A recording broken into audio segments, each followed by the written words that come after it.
After the patch, which occurred like last week, sometime like 4 or 5 days ago, you know, the picks haven't really changed that much, neither has the composition. So nothing really has changed over the last 6 weeks during the entire time of Gamestars. But let's have a look at the group stage. These are all the teams who will be playing against each other to try and qualify for the top 8. And if you've just joined us and you're not really too sure how things are going to pan out, basically the top 2 of each group will go into then the elimination stages where they'll continue forward to see who's going to be crowned the champion. But we're focusing on Group A today between Mood Gaming, Na'Vi, 3T Gaming and Kozaki, but we will do with Groups B, C and D later on throughout the week.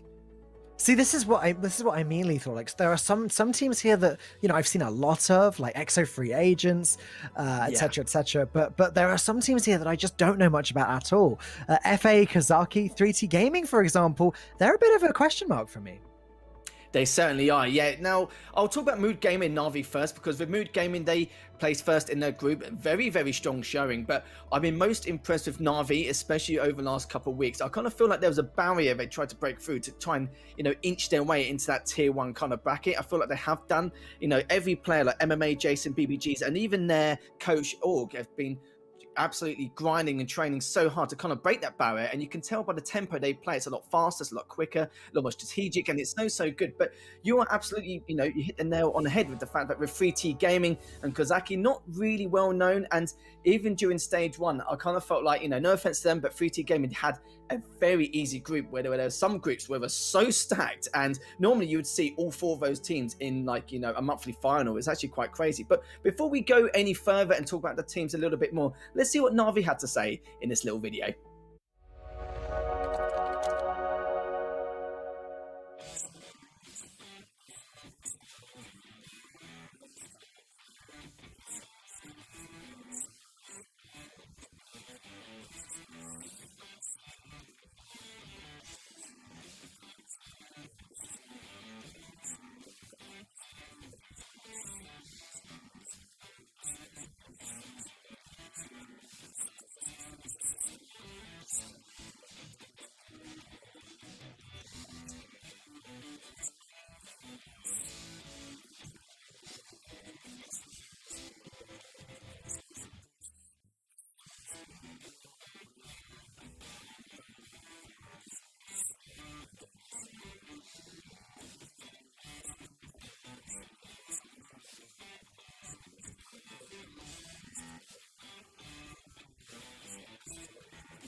It's quite funny. That's probably the most serious I've ever seen MMA throughout the entire course of Gamestars. It's quite funny. Some of the props he's had in the background, it was like a fancy dress party watching through and through in some of those matches. But you are right, though. Like, from what he said, some teams were just, it wasn't that they weren't good. It was just inexperience, on a high level. And for a lot of these top teams, you still see them, especially in the top 16, because of the fact that there's a lot more maps compared to the competitive Brawl Stars scene. But at the same time, a lot of these teams need to learn to improvise as they go forward, because it's all about, not really too much about preparation, but it is about improvisation going into each and every matchup. So this first match could be an indicator of how good Na'Vi have been against anyone else.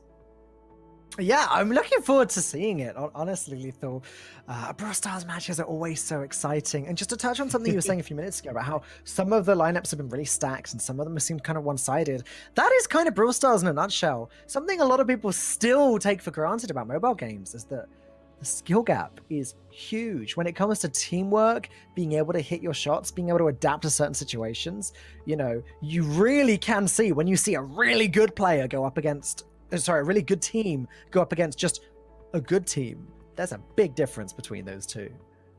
Oh, absolutely. Like, the deficit is just ridiculous. It's not like maybe if it's between the year 2000 and 2010, it was a lot easier to maybe walk into the door and have an opportunity to try and win a tournament or an event. But now that, esports has grown so much over the last 10 years in comparison, you can't just walk in the door and win an event. You need a lot of experience. It's so vital to then, adapt and be able to, change your style of play and be able to learn so much from all the other players, because it's very, very difficult. Like, when you progress further and further, when you've just started out and when there's other teams who've been around for like 3 or 4 years, it's a tall order for a lot of the players. But when some of them do break out, it's fantastic because they feel a lot better about themselves from the experience they've gained in the past. But we could go on forever about this. But yeah, you're saying it as well, like with 3T Gaming and Kazaki. Yeah, it is tough. Like 3T Gaming managed to qualify straight away from their group in stage 1, and their group wasn't really too tough. And I'm a little bit worried for them because I did struggle early on. But let's have a look at Mood Gaming and Na'Vi to see what popular brawlers they've been using and selecting. And you can see there's been a few on the side of Mood Gaming where it's been quite consistent, but they've only played a select, a couple of series just due to the fact that they qualified straight away. But there's been a lot of matches on the side of Na'Vi, and you can see like Max been used 10 times, Byron 8, and even with the Barley 7 times. So you can see what bands Mood Gaming could potentially use here. They're really liking their Max, which is interesting. A surprising lack of Belle here. I guess that she's just eating up the bans, which is probably the reason. Stu getting picked a lot is something that's pretty exciting to me because, again, until recently, we were seeing Stu banned almost all the time in competitive Brawl Stars. As tends to be the case, the newest brawler is the one that the players... Okay, this is very different from what we expected. I've seen a couple of Jeans in the past, but not anything like this. So we could see Belle in play.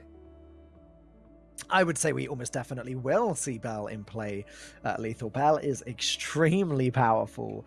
Man, Belle and Stu and Byron and Ruffs all unbanned. This is really interesting to me. My assumption is that Squeak is not allowed to be played in this event because I can almost guarantee Squeak would have been banned if Squeak was allowed, because Squeak's only been around for a week or two. But yeah, I'm looking forward to these matches. Well, let's have a look at the maps and modes before we get into anything here, as we will start off with Encirclement, and then we've got some assembly required, Death Cap Trap, Land Ahoy, and a little bit of Heist on Snake's Assault if we do go to set 5. I'm very curious to know about your prediction, Dan, just due to the fact that, I'm sure you've seen Na'Vi quite a few times before, maybe a little bit of Mood Gaming, and I want to know just, from your opinion, exactly how you think things will pan out, because like I said before, it's not the competitive Brawl Star maps. We're seeing like all of them here today, and it's going to be based on who can improvise better between the two.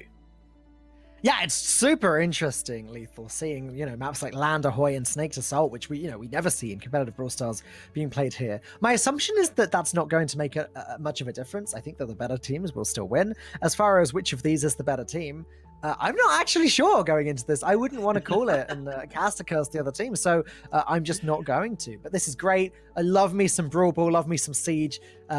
Definitely my ideal way of starting a match. These are my 2 favorite game types, so I cannot wait to get into this. But without Amber and without Jean, let's see. Yeah, I mean, Brawl Ball, I'm expecting a lot of Max. I'm expecting Bell just because of the sheer power. Stu is very powerful in Brawl Ball as well, just because of how his mechanics work. You hit your opponent once with an attack, boom, that's a fully charged super. And maybe his super isn't that powerful, but his super kick on the ball is just as powerful as everyone else's. So you can really utilize that in Brawl Ball. Yeah, I really look forward to it. You know, Brawl Ball's also my favourite. Siege is like, oh, I don't mind. It's all right. Heist is normally my other favourite as well. And yeah, the comps, you're absolutely right. Like, you know, what we're going to see, like Poco Double Tank, are we going to see anything else we've not really seen that much of? Like I mentioned before, we only see one ban between each team. So, you know, in terms of comps and what we're going to do, they can easily not just counter their opponents, but also use something up their sleeve which they don't expect, which could, you know, really affect the course of the game. So I look forward to see what both teams can come up with. Mood Gaming, we haven't really seen much of them. We've only seen them since stage 1, and that's literally about it. We've seen so much of Na'Vi. I pretty much know Na'Vi's life story now. You know, go through stage 1, stage 2. I'm going to go for the decider match of stage 2 as well. But this is what I'm talking about. Like, if we saw the Na'Vi from, I don't know, probably about 4 weeks ago, I would have said Mood Gaming may edge this depending on circumstances. But from what we've seen so far with Na'Vi, they've looked really solid over the last 2 weeks. And it's nice because some teams will make slight improvements here and there, which make a big difference later on. But they just made a, you know, dramatic change overnight, you know, over the last fortnight. And I'm actually quite surprised because it's quite rare to see something like that in terms of skill. Yeah, I mean, that's very cool, though. It's cool to see that these teams are taking it really seriously. You know, if you put in the hours, you can improve at Brawl Stars quite a lot. Like I said, a lot of it really does come down to communication and also planning the compositions. Obviously, you can just outcomp the other team if you can successfully get a bunch of counters. You know, if you can predict the opponents going for Poco Double Tam, you can bring a Colette and just annihilate them. So, you know, there is definitely room to outpick. There is room to do research on the other team. And now, of course, they're going to be having to look at the enemy team's bans, try to work out what their strategy is based on that. And yeah, I want to see the game start, Lethal. I want to see them go at it. This is going to be really good. Yeah, I was going to say I'm going to check my watch. I'm not even wearing a watch today, and to be fair, why would I anyway, to say the least? But yeah, we're just waiting at the moment. Thank you all for joining us. We are just waiting for the first series of the daily opening match, and it is Group A. We've got 16 teams left in this international finals. It's going to be on all week, not just today, but all day today and all throughout up to Sunday. So, you know, for Brawl Stars action, it's going to be hit on a daily basis to decide who the winner is going to be, and the competition's been going on for the last 5, soon to be 6 weeks. So thank you for joining us. The first series of the day will be Mood Gaming versus Na'Vi, and then afterwards it's going to be between the likes of 3T Gaming and Kozaki to decide who will be in the winners match and who will be in the elimination side, and then, you know, potentially getting knocked out later on. So there will be a lot to talk about later on. But, you know, let's talk about the past in terms of how these two teams got here. So you can talk about Mood Gaming, where they qualified straight away. So I've not really seen too much of them as of yet. And Na'Vi, they had a little bit of a struggle to begin with. Just looking back at stage 1 themselves, they had to play the likes of, if I just have a look here, just trying to find it. Can't seem to find it exactly, but Mood Gaming, they had to play against Cyber Empire, Module 7, Golden Age, and Golden Age and Module 7 have struggled quite a lot during stage 2. So Mood Gaming didn't have an easy run, but not as easy as a few of the others. So we have to see how they progress later on. But even with Na'Vi, like, you know, it's been quite difficult at the start due to the fact that they had to match against Zero Zone, they played against SK Gaming right off the bat. So they've had like a very hard ride leading up to these finals. Yeah, I mean, absolutely. There are a lot of, especially in this region, Lethal, there are a lot of really good teams. You know, EMEA considered one of the strongest, if not the strongest region in Brawl Stars. Yeah, I mean, some of these teams are going to have a rough ride, and that's exactly what we want to see. We want to see these close matches. Oh, definitely, absolutely. I wouldn't, you know, clean sweeps. I don't want any of that today. Make it a little bit, depends on the circumstances of what's going on. But, you know, we can't control these situations, can we, Dan? So we just have to wait and for the bare moment. But this is what I'm talking about. This opening match is going to be a taster, just a flavour of what we expect. And I think one of the big talking points as well is how Na'Vi got here. They actually took out Reply Totem 3-0. And like I mentioned before, they did struggle in the past against them. And MMA even said it in his interview, the fact that every second was so decisive, especially in some of the modes and some of the maps they were playing on. And they knew that. Some of the games did go 2 games to 1 in some of the sets, but some of them were very clean. So this is what I'm talking about, the improvements and how well they've been playing in terms of their recent form. But will they show that high level of consistency today and maybe over the course of the week? That's going to be a different story. Yeah, that's a really good point as well. I mean, Reply Totem are another team that are known in the EMEA region.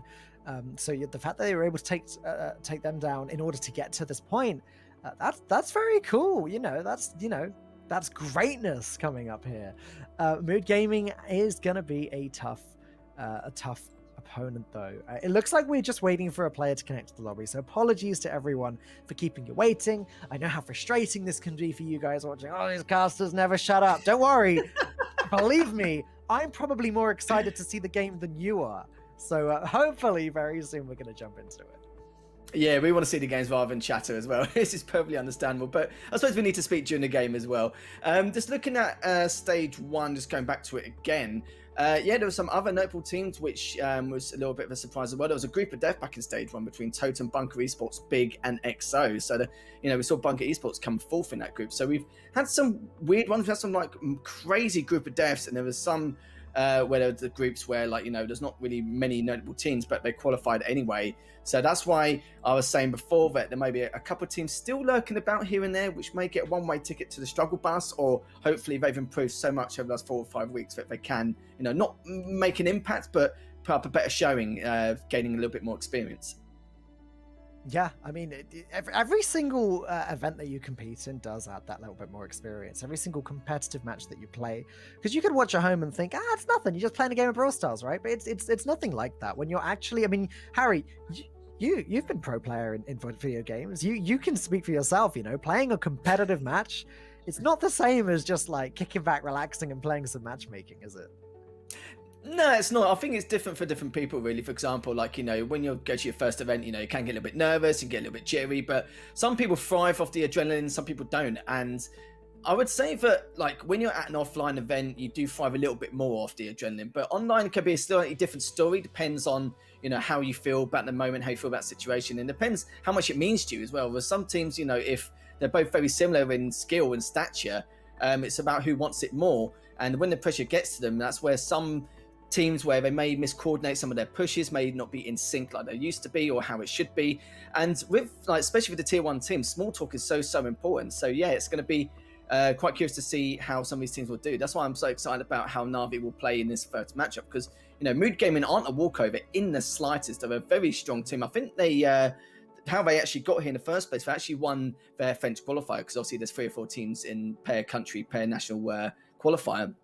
And obviously in France, they've got some really strong teams out there, and you've got likes of Activium as well, which is another good French team, which is still lurking around. But Mood Gaming seems to be, the better option here, and will be able to put up a good defense against Na'Vi. Yeah, if I'm being completely honest, I expect that this first match to be quite an intense one, and then my guess is that the second match today is also going to be quite even, but I think that there is a bit of a skill gap in between these first 2 teams and the next 2 teams. My assumption will be that one of these 2 teams will win the day, but I'm ready to be wrong. I'm ready to be proven wrong. If one of the other teams that are playing a little bit later, are ready to stand up and really prove themselves, I'm here for it. Nothing wrong with being wrong. I've been wrong on so many different occasions just because I've probably jinxed it or something. It's just been an absolute pain in the backside. But yeah, that's kind of my prediction. I kind of feel like with these 2 teams in the opening match, I kind of feel like these 2 should come out top 2 and go into the top 8. That's my just overall prediction, because we know how strong these teams are. We've seen them on numerous occasions. Not saying that 3T Gaming and Kozaki won't make a difference in the slightest. It's just we're going by what we've seen in the past, in their history. So, it's very rare that we see some of these teams come out of the woodwork with little experience and all of a sudden, come out, whipping everyone's really strong and then getting top 8. Because top 8 is a big ask. It's a tall order. There's a lot of David versus Goliath matchups after this matchup. So, for example, one of these 2 teams afterwards will have to play against Na'Vi or Mood Gaming, and that is a tall order and it is a big ask. And we've, said it so many times. That's why, this could be one of the closest matchups we've seen of the day, and it's the first one, the opener. Yeah, exactly. And opening match of the day is an exciting one. We want this to be one of the cool ones. Again, I'm particularly excited to jump into some Brawl Ball and some Siege, because as I was saying, they are my 2 favorite game modes. And I know Siege, Siege isn't the most popular. Siege isn't the most popular. I'm always reminded that Siege isn't the most popular game mode, but I love watching it. And who cares? We're in the game. We got Max, Jesse, and Mortis up against Surge, Bell, and Max as well on the other side. And of course, Jason Bell goes down immediately, but MMA sneaking through a cheeky little teleport there. Just gonna go ahead and score. Okay, that's a good start for Na'Vi. I did mention how how well they've progressed over the last couple of weeks. But that's a very good start from MMA here, as he's playing a lot more seriously from what we've seen in previous matchup, which is perfectly understandable. As Dada did take out BBGs as he was pushing on through. MMA to looking to defend whilst he's waiting for the rest of his teammates to go. Instead, RZM 64 actually did manage to score and tie things up here, Dan. I thought RZM had missed his opportunity there as Mortis. Same. With all that HP, I thought he could just walk the ball in, but somehow made it work, even though he went down in the process. Jason is going to fall to RZM, and oh, this is a disaster for Na'Vi, as there's no way they can stop this. Equok, what? No! Equok could have just walked it in. There's no way they would have taken him down. What a disaster. Oh, I don't think he was too sure if he was going to be able to take the DPS going towards the goal line. That was a little bit of a risk. He decided to go for the trick shot on the structure. Didn't really help him too much, but RZM is still looking to back him off with that Mortis. But what's MMA going to do here? He was also quite tempted just to slide it in and dribble it in. So a little bit of pressure here and there. Doesn't matter though, as Jason does manage to take him out. MMA just quickly going to come back in a couple of minutes after that game. But what a way to start things off. Very back and forth and not really much to digest there. It was just a few slip-ups and a few precious situations. The defense was very, very impressive on the top side of the map. But honestly, I'm pretty convinced that with the timing on the respawns there, Jessie could have just walked through. She would have only had to take fire from one enemy brawler, and she's got the health to withstand that. So I would have liked to see her just walk it in there. But unfortunately, the Mortis and the rest of the team died for nothing. And in the end, the goals ended up going the other way. What a shame. I know. I was thinking the same. I was like, will he be able to take enough damage in order to dribble it in? He might have been able to. I think he was just a little bit too cautious. You know, we've seen it quite a few times, especially with that structure with the boxes in front of the goal line. That's the whole problem of the map geometry there. It's very hard just to flank around. A lot of top teams you normally see just pass the ball straight to them and then just rather go for the kills and then go for the team wipe and just, you know, play it like that. So they're playing it a little bit safer. But I think you're right though. I think he could have taken the damage and gone straight in. But, you know, it's just the first game. It's the first series of the day. It's the first set as well. So we'll see if there's any more changes going forward. But we have seen a Colt and a Colt instead, and you've got to remember with the Colt as well, in terms of the patch, he has had a little bit of a buff with his projectile speed. We've seen a lot more Colt compared to what we've seen in the past. Yeah, Carl's been changed quite a lot recently, although I don't really have much time to talk about that right now, as MMA going for it. Equok, thankfully, as Colt able to get that damage in and get the job done. Now, Daidi is going to have the ball, going to pop a super, and with Equok running around the side, BBGs is going to fall down. That's 2 eliminations. Only Surge stands in RZM's way, but with a perfectly timed super there, he dodges the damage, and he's keeping RZM and Daidi back. Oh, that was great stuff from him. MMA just trying to hold that left lane if he can, but consistently getting pushed back. But they do have the ball, just trying to put it away and just trying to save as much time as possible. But look at this, BBGs is going to go straight in. Will he be able to actually take the damage and go on through? Oh no, as if that happened. As Equok there was already on the respawn, had respawn immunity as well, and he had the baller to do enough damage. I think he was only on half health when he actually pushed it in anyway. So Daidi does take down MMA. Jason gets to trade and also takes out Daidi as well. So it's going to be a 2v1. It's just going to roll it in here and we'll get that first goal for Na'Vi. Situations like that where the enemy team just don't have the damage, you can just safely walk it in without having to worry. I couldn't believe the missed shot earlier. That was just a case of acting a little bit too quickly, but it happens sometimes. Ball is now in Na'Vi's court. They are chilling as well. All they have to do is protect their own goal and they will win. Daidi and Equok both very weak. It looks like Na'Vi are going to be playing this quite aggressively. Equok destroying loads of walls on the left side. And actually, this is getting interesting. Jason goes down. Mo have a shot here. They certainly do, but RZM now is just going to back away and just wait for the rest of the players on Na'Vi to push out whilst he waiting for the rest of his teammates to regroup. But I think he stood a little bit too long, overstayed his welcome there. But he's not even the one who got taken down. BBGs actually took him down in the end, and RCM is still trying to back away. And I don't think they've got enough damage. They're trying to push in if they can, but it stops him in the process on the goal line. But they've only got 15 seconds to try and score here, Dan. Yeah, it's a tall order for sure. 8 seconds remaining. RZM basically has to do this alone. Bell standing in the way. Super's ready and not much to do with it. Equok and Daidi have no shot. And there you go. Na'Vi are going to take the first set. That's Brawl Ball. Brawl Ball in a nutshell. it was very back and forth to start with. I think both teams kind of felt each other out a little bit, but they was able to adapt over what each other were trying to do. But yeah, again, very, very close. A completely different concept of what we've seen in the past in the previous game. But Na'Vi up 1-0, you know, up in the series, looking very good and looking very strong from what we saw in the past weeks. Yeah. Nothing wrong with Navi's gameplay at all there. There was that slight miss, but otherwise, looking pretty good. MMA right at the beginning, you remember that?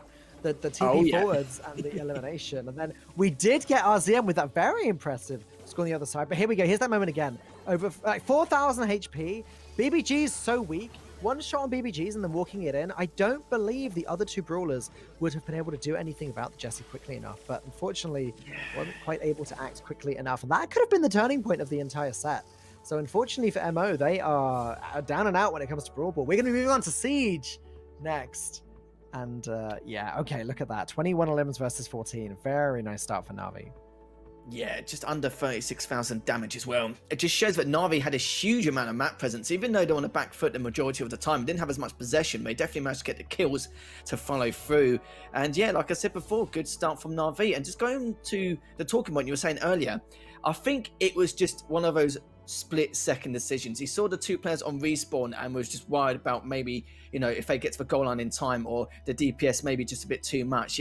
I can understand why he was a little bit, you know, struck in some kind of way where he wanted to just trick shot it instead and just take a little bit more of a risk. But I think you are right. I think he could have been okay just dribbling it in. But we are getting to, again, one of your favorite game modes. Again, Dan, some assembly required. I'm very excited to see if Mood Gaming can respond after that first set. I love me a bit of Siege. Some assembly required is an interesting map because you've got all of these little trees blocking the way. So certain ways that the players might go about this is you've got obviously Barley, a brawler you mentioned earlier, is very good at throwing over these obstacles. Any throwers as well. Sprout can be pretty good, etc. But Jackie is also quite a good brawler on some assembly required because her close range shots do go through those single layers. It's going to be Penny, Jean. Wasn't Jean banned? And Carl on the left side versus Carl, Stu, and Mac. I'm pretty sure Jean was banned.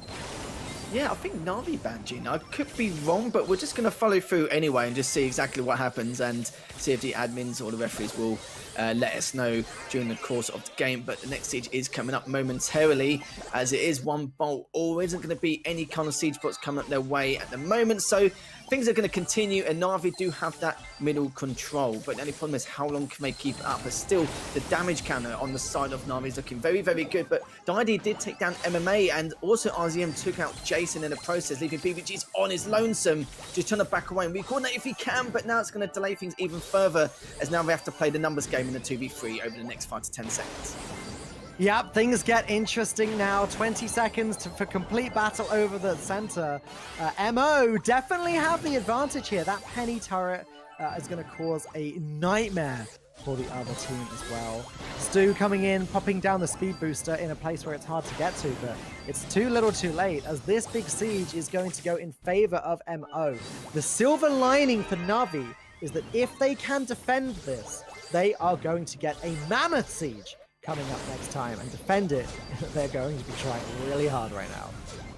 Definitely. I think Mood Gaming can still get a couple bolts just to try and ease the deficit ever so slightly, but look at the damage counter so far. The Siege Bot still got a little bit of health to work with and has taken out a huge amount, a lot more than I think Na'Vi actually wanted. And considering it almost actually took down that turret, now down to 24% of BBGs. Trying to keep away from Carl at the moment, as RZM managed to get finished off by Jason. Still managed to get that mid control again, and this is Na'Vi's opportunity to come back from this and collect as many bolts as possible before the respawn of Mood Gaming and being able to regroup once more. As you can see, one of the players on Mood Gaming just hiding in that right lane. Oh! No, there's not too much he can do, but oh, what's happened here? Sorry, just to fix some confusion I had, and certainly I'm sure some of our viewers will have. In this tournament, if you ban a brawler, that team cannot play it, but you still can. Usually in Brawl Stars, banned brawlers are banned on both teams. They're universal bans. But in this in this format, it would appear that bans only work one way, which is why Gene is allowed here. Although, yeah, so it's a little bit different. But that was a bit weird, though. Maybe you were right, though, in terms of, like, okay, I know that if you ban one brawler, they can't ban the other. Sorry, but if they ban one brawler, then, yeah, only that team, you know, can't play it. But I think you might be right, because I think Na'Vi did ban Gene. So could be wrong. We're just going to double check and make sure of that, because it makes no sense why they just let the siege bot go south and go, here you go, you can take exactly what you want. So we're just going to double check on that just to make sure, we haven't made any slip ups or, anything weird has occurred, because that was a little bit strange. That's not something we'd normally see, because, both players were just chilling at the time as the siege bot was progressing. Okay, I'm hoping that we'll get confirmation from production in just a moment, because the information I'm receiving is very confusing right now. But either way, it would appear that Na'Vi got that first win. It was Mood Gaming that picked, and it would also appear that Mood Gaming let them, because they didn't seem to try and defend that Ike at all. No, in the second half of that game. So, regardless, I think we just move on and say first point goes to Na'Vi. Here's game 2. We got Stu, Carl, and Penny versus Carl, Surge, and Spike on Na'Vi's side of things. And again, early lead seems to be going to Mood, as that they get those first eliminations. And they do get full control of the center. That's 3 eliminations. That's 2 bolts banked. Third one's about to be banked towards the first siege. First one going in the way of Mood. Well, I think you're right, Dan, because I don't see Gene anymore. She's back with the Stu instead in favour of Tidy. But the bot does come in, level 3, still progressing north towards Na'Vi's turret. And now we're going to see how good their defending knights are still pushing on through. Looking very good so far. Still a little bit of damage here and there, but still look at the damage it's doing on the side of Na'Vi. It's done 27%, still a fair amount, normally quite an average amount in terms of that first bot. So we'll see how Na'Vi can retaliate here. It is still going back and forth, but Na'Vi on the back foot here, still getting taken down. MMA actually, speaking of the devil, actually takes down RCM during that bounce, but Didi takes down Jason, and BBG is trying to finish off Didi, which he does, and is trying to keep away from Equok there, as now RZM and Equok are just trying to push back MMA in that 2v1 scenario, and actually cleans him up just before this next siege. Yeah, it's going to be interesting now for sure. There's going to be 1 bolt banked, or 3 bolts rather, banked for Mood. This could honestly go either way. They're actually fighting and trying to prevent the siege bot from even entering the zone here. They're going to prevent as much damage as possible. Jason and BBGs go in with their high damage dealing brawlers and deal a lot of damage to that Ike. It's a close match, and it is all going to come down to this last siege. Certainly will do indeed. 20 seconds left until that next siege does occur. BBG takes on RZM and Jason takes on Didi as well. Just back and forth here. Na'Vi managed to catch up, managed to close the deficit as well. And as long as they carry on with this control, I feel like Mood Gaming have to really push up aggressively, but try not to do it out of sync, which they have done as the first player kind of overextended ever so slightly, given the advantage. Playing the numbers game now, MMA managed to take that last kill there, and Didi, you can see they're all on this Larry down south, Dan. And now the last siege bot does come in. And will he be able to do that extra 9%? Surely. It's possible to defend, and now it's not. That is how quickly the hopes went. That is going to be siege going in favor of Na'Vi. That is 2-0. I believe... Yeah, okay. I was mistaken before. Just to reverse what I said earlier, the information I received was a little confusing. Yes, Gene was banned. They should not have picked Gene, regardless of which team did the banning. The point of that game was always going to Na'Vi. They played it out because... I guess why not? But yes, because of the Gene pick, this win always went to Na'Vi. And then Na'Vi obviously won the second game fair and square. So it's all going to come down to gem grab. Can Na'Vi get the sweep, or will Mood begin to make a comeback? That's the question. Yeah, it was a little bit of a shame. I feel like in terms of the position of Na'Vi, that third siege bot would have come in that first game, and it was just a real question of could have Mood Gaming defended it, and how well would have been able to take down the rest of the Mood Gaming players as they're trying to defend it. So it's a question we'll never get answered. Sadly for them, Na'Vi are up 2-0 in the series, and I mentioned before, Dan, Na'Vi have made some incredible improvements over the last fortnight. Even taking down Reply Totem 3-0 back in stage 2, and now giving Mood Gaming a run for their money. But like I said, Mood Gaming isn't really that much of a walkover here. And I said that I would be quite surprised if either team do have a clean sweep against each other. But this is going to be almost match point now for Na'Vi. As you can see from the stats, Mood Gaming, 7,500 more damage, a little bit more map presence, but not really too much. I've actually had more kills, but just couldn't really execute the objective better. They played the first game better than Na'Vi did, but unfortunately they had to I think if not for the gene pick, if not for the fact they had to throw it at the end, I think that they actually would have won the first game. But here we are. We're in gem grab already. Leon, Bell, Carl, Byron, Colt, Spike. Not very often you see 6 unique brawlers in a competitive Brawl Stars match, but there we are. MMA going to heal up BBGs, but is going to go down himself, and now Mood have control of the mid. They certainly do indeed, as Na'Vi now trying to get a little bit of a flank going on that left lane with BBG just trying to inflict a little bit of damage there, but MMA does get taken down sadly, so numbers advantage goes in favour of Mood Gaming. They're going to try and abuse it if they can, but they don't. Jason actually takes out one of the players before getting traded out. MMA takes out RZM, and now Didi has to back away. He needs to wait for the other team to regroup as RZM has rejoined the fray, and Na'Vi managed to catch up here 43 in gems, but saying that, actually now Mood Gaming have tied things up, and it's literally back and forth here, Dan. It's all about mid control right now, and with that elimination on RZM, who for whatever reason wandered into enemy territory, that is going to be a huge advantage to Na'Vi. All they have to do is keep control of the center. BBGs is going to pop down the super, but still go down. And now MMA trying to defend almost single-handedly with Byron is not good news. He'll probably try and keep Jason alive with his heals right now. No, he's going for RZM. He's trying to get the takedown. Certainly does indeed, but still though, all tied up. Both players still back and forth, trying to at least get some of map control, especially on that mid side. BBG was trying to stay alive against RZM, but not against Carl, as he does manage to clean him up.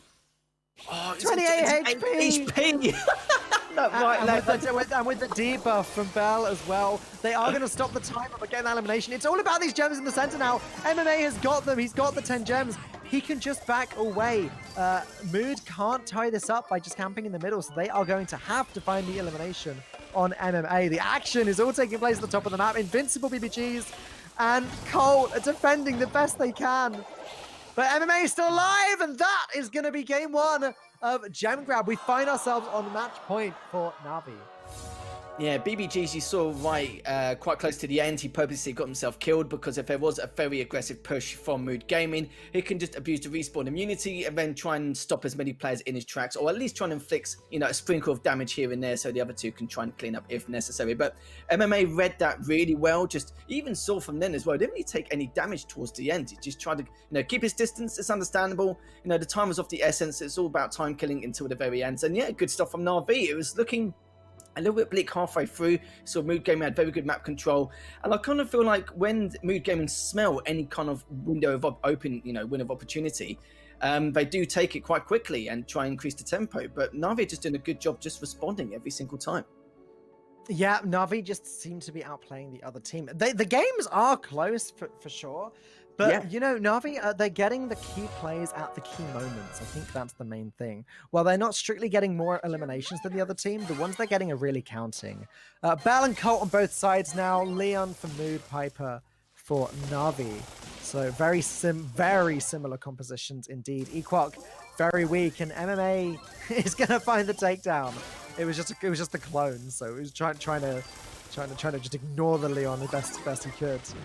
But Na'Vi do have control of the center. BBG is backing up and is going to get some good shots on Leon and the clone, getting rid of that clone and finding Leon as well going down. Oh, 24 HP BBG's there. Oh, I can't believe he actually managed to survive that. He did push in a little bit too far, but I think he did that on purpose. Perfectly fine, understandable. Jason takes on RZM. He's just trying to regroup. It's obviously quicker to regroup, just going on the respawn. And Jason is now on that right lane. BBG still trying to push back Didi here. And behind him, Equark's just looking to see if he can do the exact same thing, just going on the flank. But BBG's on so many occasions, it should have just been cleaned up, but it's just been able to survive by the skin of his teeth. Yeah, BBG's is just trying to get into that position where he can wander into the mid and then jump away with the super, although he may not have to if MMA can clean up these gems himself. One more gem! Jason, with Jason's help, he can creep forward and grab it. Now it all comes down to Mood. Can they deal with Bell? That is going to be the question. There's a lot of action happening at the top that we can't quite see, but BBG's successfully defends his teammate, opens up the arena so that Bell can get these snipes, and that is going to be that. Na'Vi are moving on to the next round. That was really clean in compared to that first game of this set. And I think the one thing to talk about is just adaptability. That all it was. And look how well they adapted and read their opponents in that next game. It was just ridiculous stuff. BBG's just doing so much work and so much damage with that Piper. Could predict his shots there. And yeah, that was night and day compared to the last game, Dan. Yeah, oh, absolutely. No question about it. Navi really picked up the slack there. They didn't seem uncomfortable in the slightest. They just carefully, cautiously dealt with the other team, kept them out of the middle, fed all of the gems to their gem carrier, and then Piper did what she's supposed to do, which was aid the gem carrier, aid the Bell on the retreat, destroy the scenery so that Bell can just snipe anyone on their way. Honestly, perfect stuff. Yeah, 23,036 more damage. Good stuff from Na'Vi. A lot better map presence compared to the previous set. 2 more kills, but it's all about the execution of that objective, Dan, as Na'Vi 3-0s Mood Gaming. And just going into the overall series stats, you can see they're so close. Even though it was a 6-game series, literally 1 extra kill per game technically. And again, with a damage counter, 51,000 more damage for Na'Vi. Just doing so much work here. Best ballers, pretty standard across the board. Nice to see Bell actually selected for a change, because we never see Bell anymore, or just not really too often anyway. But that is the open match all done and dusted, and we're pretty much finished here, and we're going to go into the second series very shortly. But first, some highlights from the last match.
Welcome back, everyone. And as you saw there, U4O, full of spirits.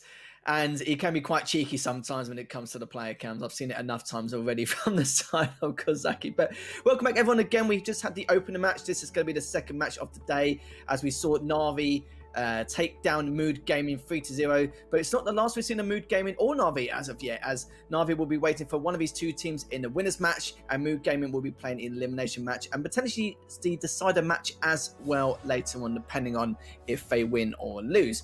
So let's have a look at 3T Gaming versus Kozaki. Let's have a look at the popular brawlers first before we get into the nitty gritty and try and get into any more detail. And so far what we've seen is Barris loves his Barley here, Dan, and look at the other side, U4O loves his Gene and his Max. Sen's pretty consistent across the board, and X loves his Sandy and his Barley as well.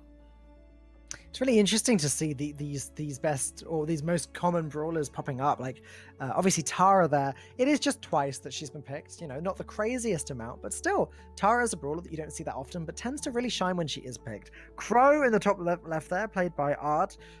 Crow wasn't picked at all last year whatsoever. Crow is very much a new feature when it comes to competitive Brawl Stars, thanks to various balance changes, and it's cool to see Crow shining.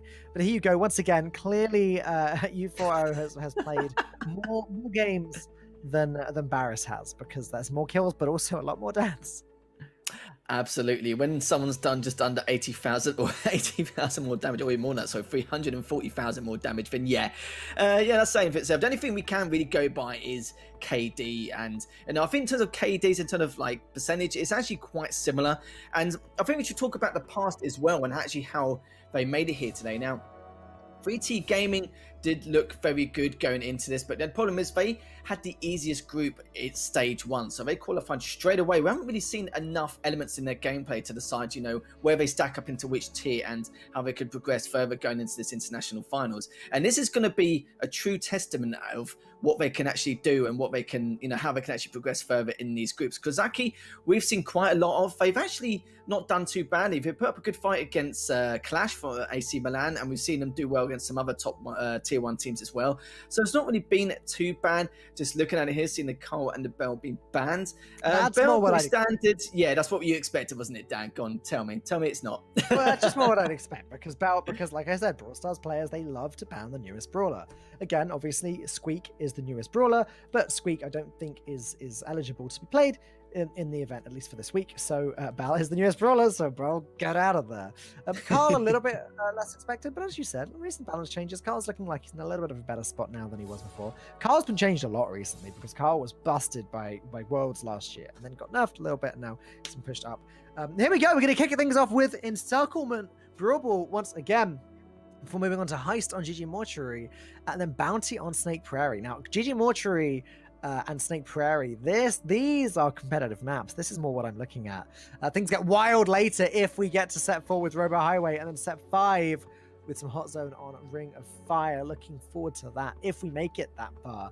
3T and Kozaki, I don't know how close this one's going to be, Lethal. I do think that the teams that we just watched are probably going to be better than these teams. I expect the teams in the first match of the day to ultimately make it through to the finals phases, but I'm looking forward to see how these guys do against each other. Yeah, you have to start somewhere. You have to try and gain some experience on the road to stardom, but you know, looking at these two here, if I wanted to make any kind of prediction or kind of guess, not just by maps and modes, but just from what we've seen over the last 5 weeks, I'd probably say the fact that the 3T Gaming, even though they placed first back at stage 1, I do feel like they need to gain a little bit more experience in order to, you know, make any kind of difference here. I'm not saying this is a David versus Goliath matchup by any means, but Kozaki, after the fact that I've seen him put up a much better fight against some of the tier 1 teams, not taking the series, but taking the odd maps or the odd sets here and there, kind of shows some elements of, you know, not just greatness, but the fact that, you know, they're still striding to be one of the better teams. So I kind of feel like it won't be too one-sided, but 3T Gaming may ride the struggle bus a little bit. Well, we saw from the previous match, like when one team is slightly better than the other team, they end up dominating. The problem that some players face in Brawl Stars is that it can be quite a scary position when you face up against a team that are better than you, because oftentimes the skill gap isn't small between two teams in Brawl Stars. You know, they just need to be slightly better than you and they will stomp you. So I'm hoping not to see that in this one. Hopefully we'll see two teams really put up a good fight against each other, and you know, may the best team win. Absolutely, fundamentals and mechanics is a massive, massive part of Brawl Stars. I feel like Kazaki have that, as well as doing so well with it being in sync and with their coordination with a lot of their pushes, and the tempo is very quick. But we are going to go into our first set, game number 1. It will be a bit of Brawl Ball, and we're going to see who's going to be able to make an impressive start. As already 3T Gaming still on the back foot, just waiting for one of the players on Kazaki to try and push up, but just passing the ball to them just to delay things a little bit more. And it's a very, very stiff start here, Dan. Yeah, both teams trying to have some patience, trying to push forwards gently while eliminating the other players on their way, keeping that ball in the center as a distraction. We've got to get a pull from the Gene there on Kosk's side and an elimination on the other Gene. That's a great start. Can they utilize it? Can they take advantage? Ard goes down as well to the Crow. And now Koska looking like they're in a great position. Speed boost from Spen. This could be, or Sem rather, this could be the push they were waiting for. I love that from Sem. That flank from the left lane was so important and so detrimental to try and add that additional damage to then take down Leica. But now Leica, Speak of the Devil, has respawned, but has jumped in as well. Leica, Speak of the Devil, does take down U4O. And then now have the numbers game, so how they want to do it. Sem looking to, be a bit aggressive, but also try and deal some damage here. Does lose that 1v1, but sadly for him, X is also trying to pull back on 252 HP. And we're back in the center again. A super comes down from Bar, but it's going to barely scratch Euro's Gene. And now it does seem to be 3T are dealing a little bit more damage. A nice pull from Gene, and that is going to be one member of each team going down. Sem is in a nice spot, though. If he can just take down Ica or Leica, he could get that ball in, but no. He's also been pushed back now.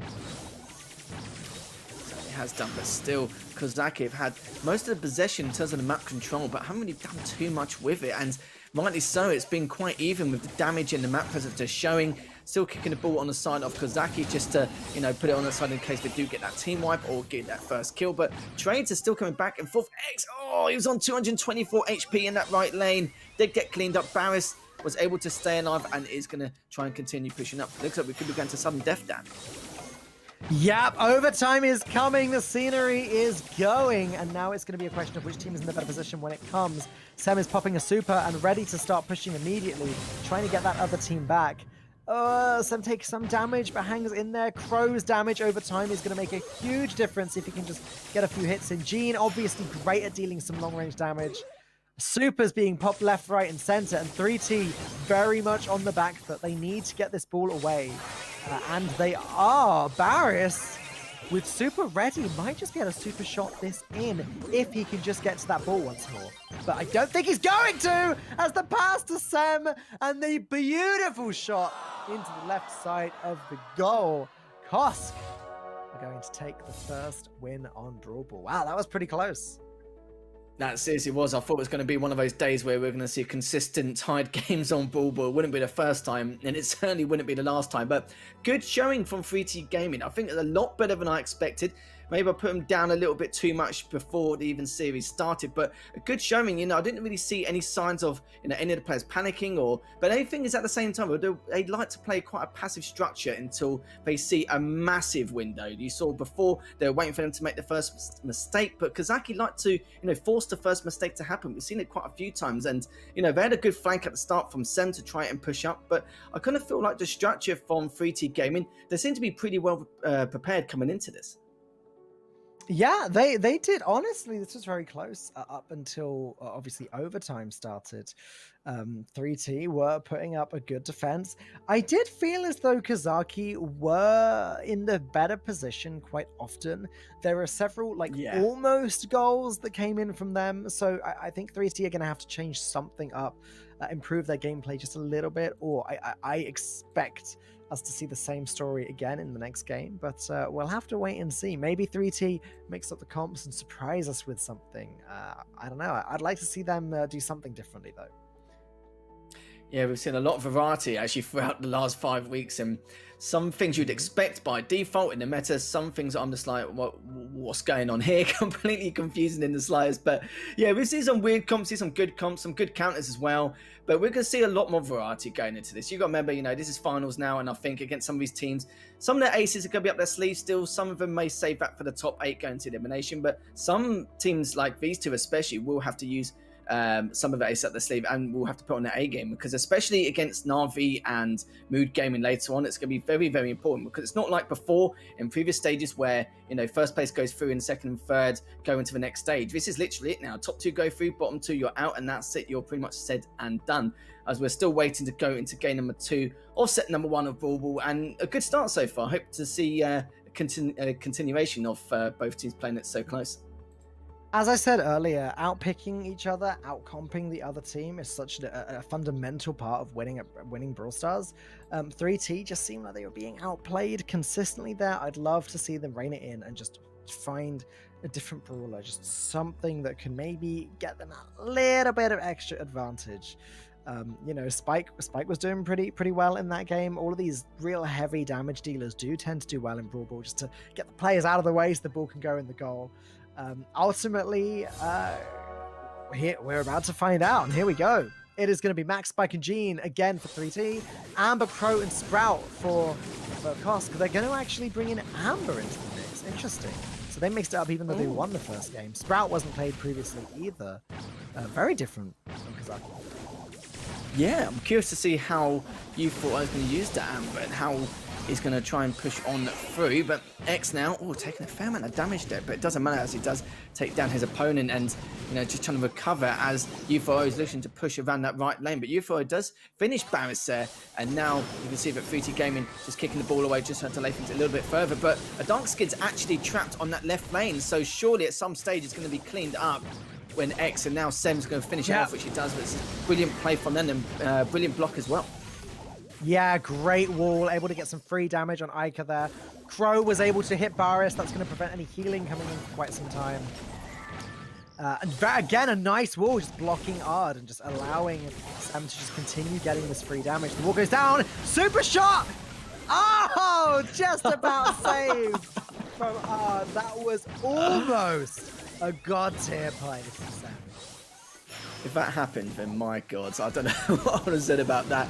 As the left lane's looking heavily in the control and in the favour of 3T Gaming. Still though, UFO is behind them, dishing a large amount of damage, just being a real pain in the backside, and also Barris on 308 HP does get finished up by Sem. Sem just doing so much work, literally like a Hoover, just finishing up any kills along his way.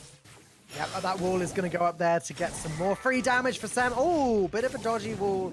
Unfortunately, not actually blocking anything that I think he wanted to block, but still, Spike goes down. Koss pushing forwards, needs to deal with Ard because Ard's in the way. Amber not wanting to shoot through the oil and ignite it just yet, but here you go. Ard soaking up all of that damage, and now Koss find themselves in really good spots. Sen is going for it, just needs to survive. But it's going to actually back away and wait for a better opportunity to strike. It looks like we're going to overtime again, Lethal. Certainly are indeed, unless something drastic changes in the next 20 seconds. I think 3T Gaming have realised that is going to happen, but they can't even push the ball up in any way, shape or form. Is now the Dakeskins just still putting the pressure on in the middle half. Is Sem still looking to go for the flank as well, but Sem does take him down, and now Barris still with the ball, needs to try and get it away if he can, but does super it to that right side to try and pass it to one of his teammates, and X is just in the way, needs to the DPS, and he does, and managed to be able to stop it. And Barris is looking and thinking to himself, right, I'm definitely going to back away from that and try and regroup. And now it's back to a stalemate situation here, Dan. That was so close for 3T, almost getting that goal in, but now we're back in a sort of neutral position, except 3T have 2 supers ready to go. Lika just has that pull. If he can grab someone and get a free elimination, or he's got the ball, he's 1 super shot away from just winning if he can get close enough. He's going to pass it forwards, but Kaz appears as the Crow in his face. It's going to get taken out. Lika, this is your chance. Is this a goal?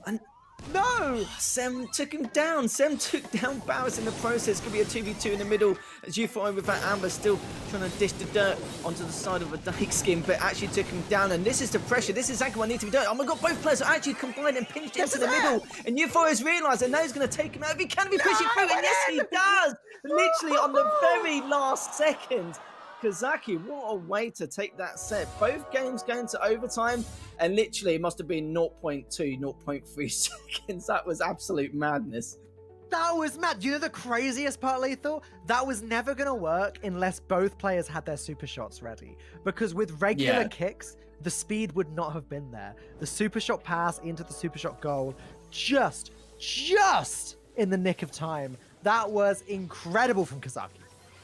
Oh, a very valid point, Dan. Good way of actually trying to recognise that, because I thought they were actually normal passes. I was more focused on actually them getting pinched and getting taken down. I think there was a small timing with this. Exactly, I can't believe it. 3T Gaming must have been thinking to themselves, okay, there might be a very small chance. Yeah, we have to watch this back though, definitely. 3T Gaming must be kicking themselves Amber's got the bit. super ready. Crow's got the super ready, and there you go. Super pass, in it goes. Amazing. Actually amazing. Even Euphoria was just literally holding his forehead, just sweating, thinking like, wiping the sweat of his eyebrow, thinking, Jesus, that was so close as well. But looking at the damage count of 10,000 more damage, not really much between the two in all fairness, literally a 5% difference. Only 2 goals overall. It was, both of them went to overtime. Both of them was goalless until it went to overtime. 7 more kills though for Kozaki. You did see that 3T Gaming, they played well, but Kozaki definitely had a lot more possession throughout the course of that matchup overall. Yeah, I mean, I am now quite convinced that that Kozaki are the better team here. They've done a very good job of dominating the first couple games. But we're going to move on to GG Mortuary. Now, again, GG Mortuary is a very competitive map. We see this quite often in various competitive Brawl Stars matches.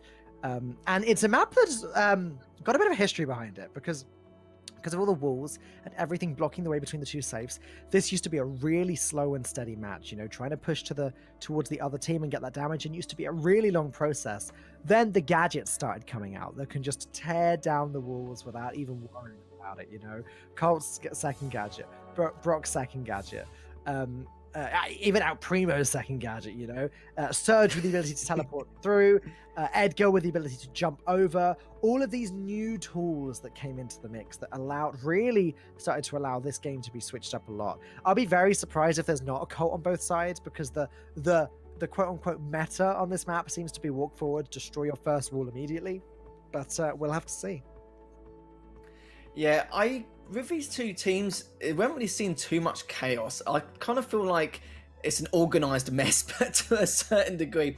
I think the best way to explain it is there's a lot more structure. I don't feel like either team made the matchup out of control in any way. It was very standard, very default, which is why we didn't really see too many big game-changing plays or anything like that. It was just teamwork and coordination. That's literally all it is. We didn't see one person make a huge statement or another person making a game-changing play. It was literally just back and forth, and I think both teams are just doing really well working together. It's just very standard, but I don't think it's going to be this standard as much as we've seen before. I like to see a bit of a mess and a bit of chaos here, Dan. I hope to see more of that going into Highs coming up into this next map as well. And like you said, it is one of the most competitive maps in the map pool as well. So look forward to see what's going to happen in set number 2, as we're going to find out if Kozaki can continue their run and make this a 2-0 series, or 3T Gaming can respond in any way. Well, look at that. Ard's Colt did exactly what I predicted. That's their wall gone. And Sam has done the same thing on the top side. So again, the meta doesn't change. Sam goes ahead and destroys even more of that wall on the top. Yeah, and Ard does the same thing. Okay, the walls are gone. It's now just a straight up brawl for the safes. 3 long-range brawlers on both sides. Colette is extremely powerful when it comes to heist, mainly because her super just deals so much damage to the enemy safe. Like, a lot of people don't realize quite how strong that is. But now Ica is going to have to do something about this Piper that's appeared. Sam is going for it. Super shot ready, and that safe is taking damage now. Yeah, definitely sprinkled a little bit of damage onto their safe and also put the pressure on as well, as Kozaki has slight map control, using that Piper to keep their distance and keep their range as well as Barrett's trying to do the exact same. A couple missed shots from him, and you can see on that right side with the Colt, still trying to put the pressure on onto X's Colette. U4O does take down Barris, But still, Sem looking to push very far here. Very, very aggressive, putting a lot more pressure onto that safe, down to 67%. Yep, I mean, again, that's just the power of Colette's super. It tears through the safe so quickly. Kos is getting a lot of damage on the right there. Misses the gadget shot on Colt. Doesn't matter too much as he's able to find Barris. And now Kos is getting close to that safe. But Ica is going to take them down. U4O is going to go down before dealing a little bit of damage. And now Ica is going to super the other safe. And look at that, 13% gone instantly. Barris taking down Sem in the process. Kozaki down to 87%. I don't think he'll be too worried as of yet. U4O just diving straight in. Not really too bothered here. Still pushing that right lane. He's given a free range here. Look how far he's pushed up. He almost got away with that and managed to hold a very good angle. But nice to pull back anyway, even with that Colette. Inflicts another 13% damage down to 49. Ica takes down Sem. Still in that right lane, U4O finally gets taken down. And he got away with murder pretty much. You know, going down that right lane and no one actually just holding back or trying to push him back here. It was very, very strange. And like the view here, 37% down to 78. But I wouldn't be surprised if 3T Gaming do lose to Kozaki in this. But down to 54% down. It's actually going back and forth. A slight trade. But it looks like Kozaki will take this first game in set number 2. And that's going to make it 3 in a row. Yeah, the base race really did start at the end, but it just wasn't going to be enough for 3T. As yeah, that's going to be heist. Looking good for Kozaki. I don't know what I could suggest 3T mix up. Again, they had the Colette. They both had good compositions. One had a Bell, one had a Piper. Otherwise, it was practically the same. Kozaki just seemed to be positioning themselves better in these matches. Yeah, it's like you said, it's positional advantage. As soon as they get it, they grab it straight away. Even the Piper free roaming onto that right lane right near the end during the last 30 seconds, that shouldn't happen. I kind of feel like, you know, they were well structured in Brawl Ball, but now you saw they're letting the Piper through, especially a brawler which has such good range. You shouldn't allow that to happen in any way, shape or form, which is a little bit strange. So a little bit of a mistake here and there from 3T's part, but hopefully they'll rectify that and realise that got to be a little bit careful with U4O's Piper if he of course actually selects Piper again going to this next game. Yeah, absolutely. Just very, very good performances. Very nice, consistent damage coming in. Kozaki's Colette tending to be in the right place at the right time to pick off those brawlers and, of course, to deal lots of damage to the enemy safe with that super. Just good stuff from Kozaki. 3T looking worse and worse. If they lose this next game, then we are moving on to potentially our last set, which is going to be Bounty Snake Prairie, which is a very difficult game mode or map mode combination. So we'll be seeing that one soon. But in the meantime, 3T, what are you going to do about this? What are you going to do about this? You're in trouble. Yeah, you really are. And I think you're right though, Dan. Like, you know, they have been getting a little bit worse as time has gone on. Maybe, you know, one of their strengths was Brawl Ball in comparison to Heist. It could be a little bit different. But one thing I will say with 3T Gaming is the fact that, like I said, they're inexperienced, but Kozaki with them on their side, what I saw from stage 1 where they had to put up a good effort against, you know, Clash, you know, AC Milan Clash and one of the other big teams as well, I think there's SK Gaming. It kind of shows that they do have the ingredients to become a very good team and actually be able to take down teams like 3T Gaming. Not with ease, but, you know, not too much of a struggle. But Barris now trying to hold that right side again as X is trying to push up with that Colette.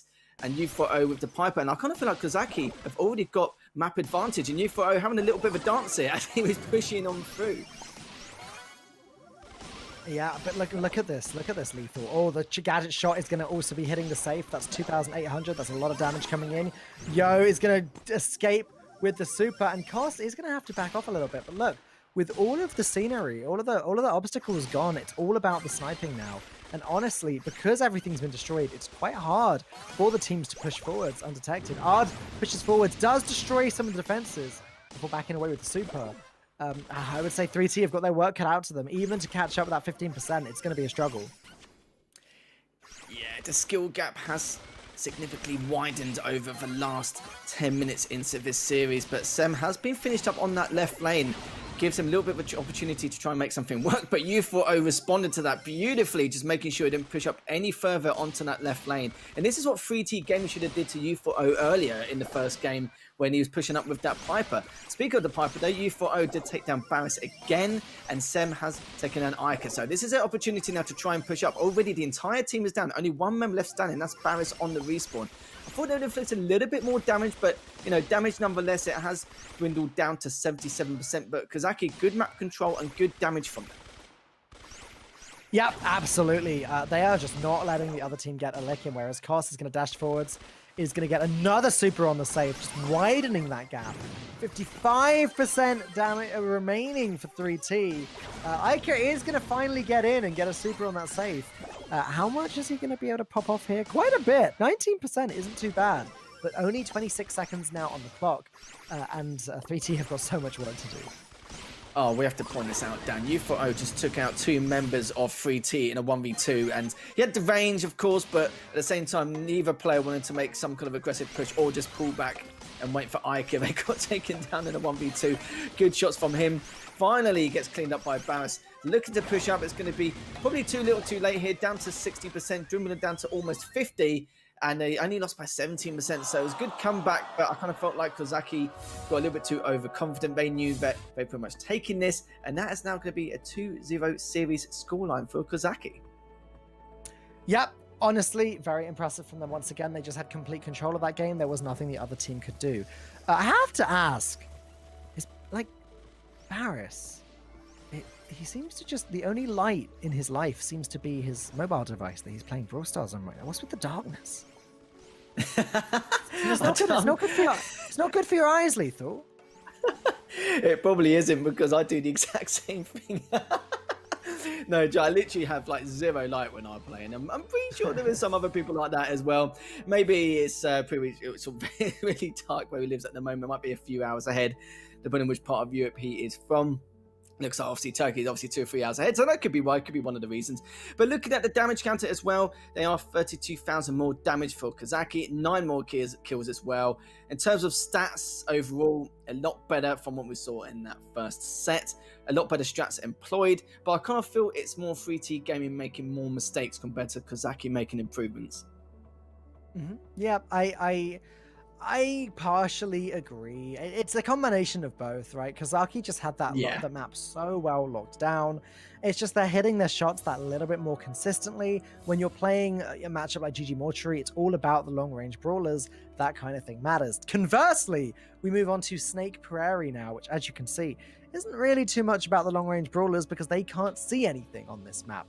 On Snake Prairie, you tend to find bows because they've got the star power that allows them to see much further. They've also got the mines that they can put down to blow up bits of the grass to prevent the other team from attacking.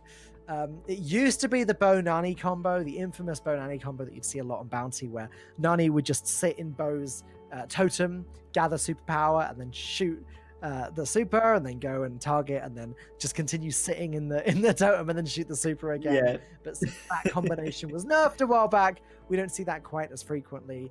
It's going to be a combination of bow and close range brawlers. I look forward to it. I'm just hoping 3T can respond in any way. It's been a little bit of a shame so far. I don't like it when predictions go correct, because I don't like to see 3-0s in the slightest, but we'll see what happens here. But if you're just joining us, welcome. We have had the opening match between Mood Gaming and Na'Vi earlier. Na'Vi won 3-0. They're waiting in a winner's match and waiting for the winner between these two teams of 3T Gaming and Kozaki. But we are going to go straight in to see exactly what's going to occur during this matchup and find out what difference 3T Gaming can make here and see if they can get a reverse sweep going.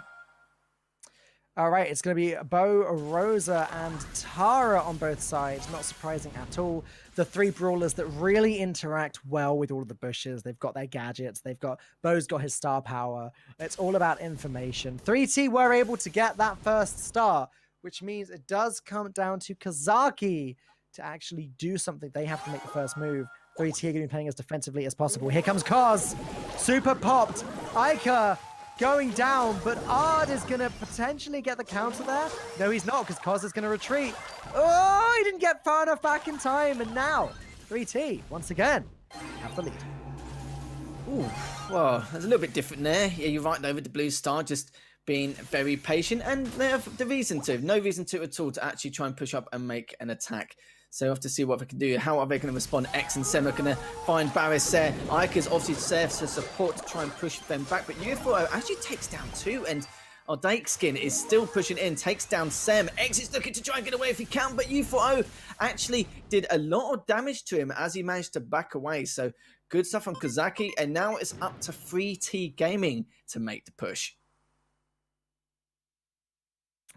It is, and that is problematic because as you can see, the map is more and more open. The mines ready on the right. Luckily, 3T are going to push on the left side, but Bo has seen where they are. Tara pops the gadget. All information overload.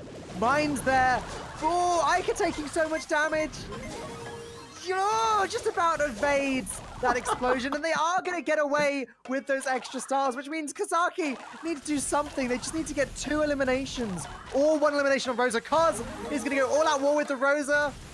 Both Kozes are, but no, it's not enough. And 3T take their first game of the match when they needed it the most. Great response. Yeah, great response again. I did see Sem go down south and was about to take out one of the players on 3T Gamer, but yeah, he only had 2 stars, so it would have been 11-10 no matter what the situation was. They pulled back at the perfect time.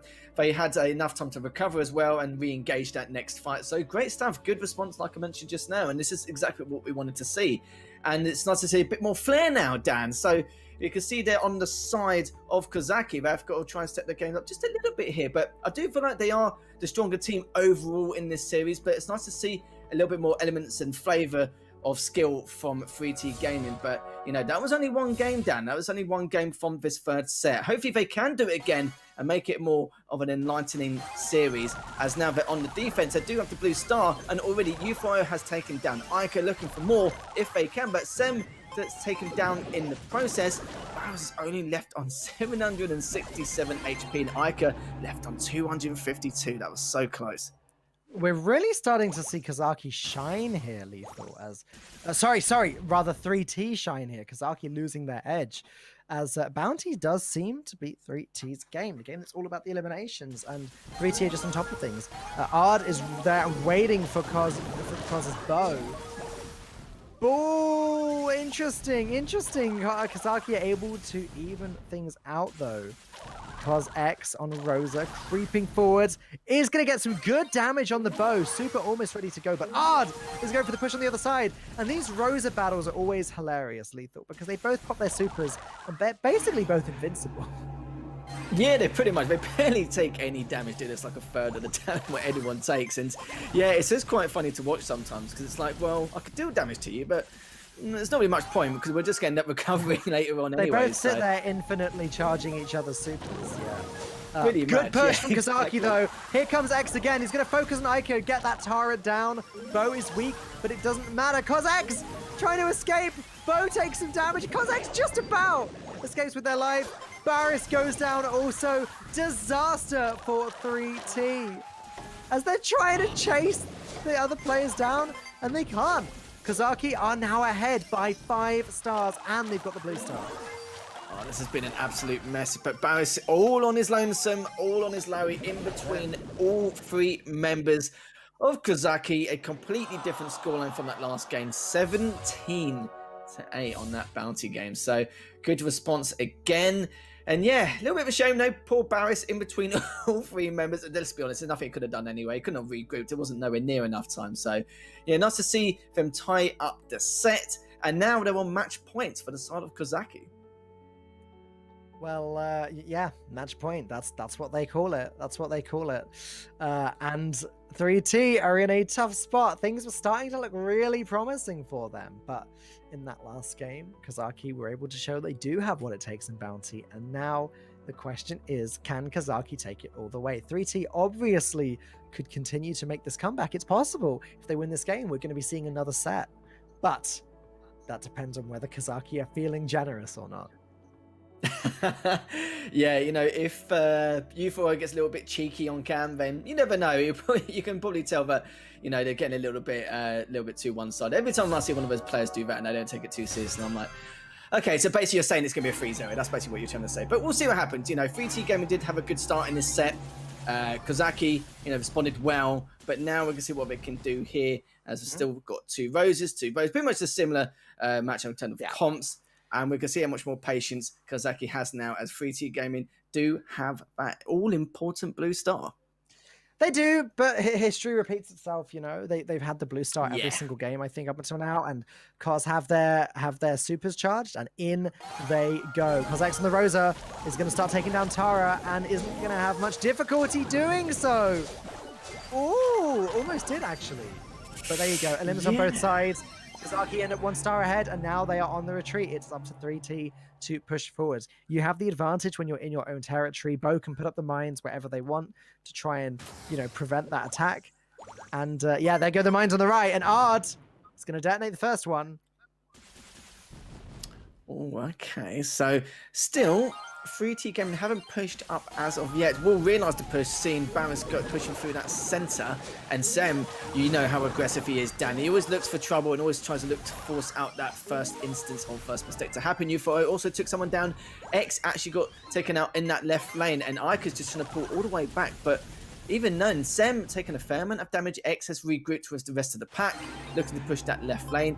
Trying to do a few pokes here and there to see if he can find our Dake skin, but doesn't find him. 30 seconds left. Kozaki still have the advantage in terms of scoreline, but Barris now looking to see if he can find any poking, any damage here and there around the centre.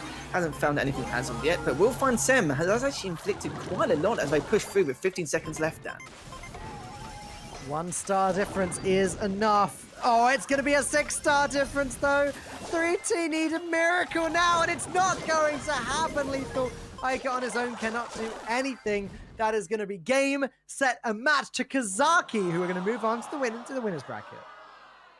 Kozaki gave 3T Gaming a little bit of false hope, I feel like. Yeah, I think UFO is going to be pretty happy about that in terms of that scoreline in series. He'll be in the winners match with the rest of the group in, I think, against Na'Vi later on, so that won't be too far off. And it looks like Mood Gaming will be playing against 3T Gaming. So 2 interesting matchups. I feel like Kozaki will be very happy about that, but we're playing against Na'Vi, a very, very strong team, and especially in that opening match earlier on, it's going to be very difficult to decide exactly how well Na'Vi will do against him. We'll have to see. But so far, so good. 3T Gaming, you know, responded okay, but it just was nowhere near enough. They were just outclassed by Kozaki in every set. They were indeed. Here are the highlights, and highlights for Kozaki indeed. Although, yes, there was a win there for 3T. There it is. In the long run, it just wasn't going to be enough. Playing the same brawlers on each side, Kozaki were just able to outplay 3T and ultimately get that W. But fear not, we will be seeing 3T in the elimination bracket coming up very soon. But here are some stats, and these stats definitely tell a story. Certainly do indeed. As you can see there, 51,000 damage. Very nice stuff from them from that set. And you can see there 10 more kills. That's a massive margin in comparison to what we've seen in the previous sets as well. And it's quite large considering the map as well. Normally you see it's back and forth quite close considering the comps and, you know, the matchup. But we'll have to see. I'm very curious to see the overall match stats though between both of these teams. 3T Gaming, it's a shame, and the worrying thing is they now have to play against Mood Gaming in the elimination match, who I feel are actually stronger than Kozaki. We'll see how that goes. But pretty similar brawlers, but that's mainly because of that last set, because we saw an extra game. But 26 more kills. But that's already 2 matches done, and Dust has still got 3 more to go. So don't go anywhere. We'll be back very soon. But before that, a few highlights from that last series.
Welcome back, and we are going to go into our first elimination match between 3T Gaming and Mood Gaming as well. And you saw there as well from the interview, Dan, but Barris was saying, you know, they need as much support as possible from the Turkish audience in order to progress further, and they seriously need it now because this is their last chance. If they fail to employ any good standards here against Mood Gaming, then they're out and they've been sent home, sadly. Well, home anyway, but you know what I mean. It's going to be their last chance. Yeah, they're probably playing from home. But yeah, I mean, this is where it gets exciting.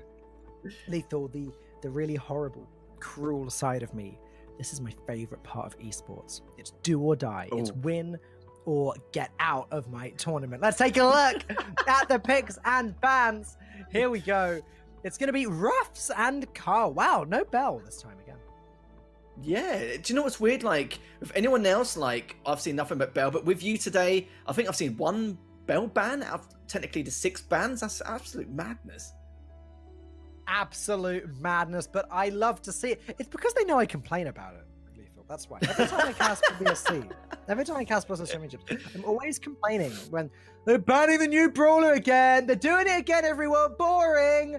But you know, eventually, if you complain enough, they start to do things your way and do things my way. They are. See, I need to complain more. I think that's something I definitely need to do. You know me, I'm in the purgatory. It's like, yeah, it's fine. Oh, okay, fair enough. But we'll go to RZM. Complaining is fantastic. Highly recommend.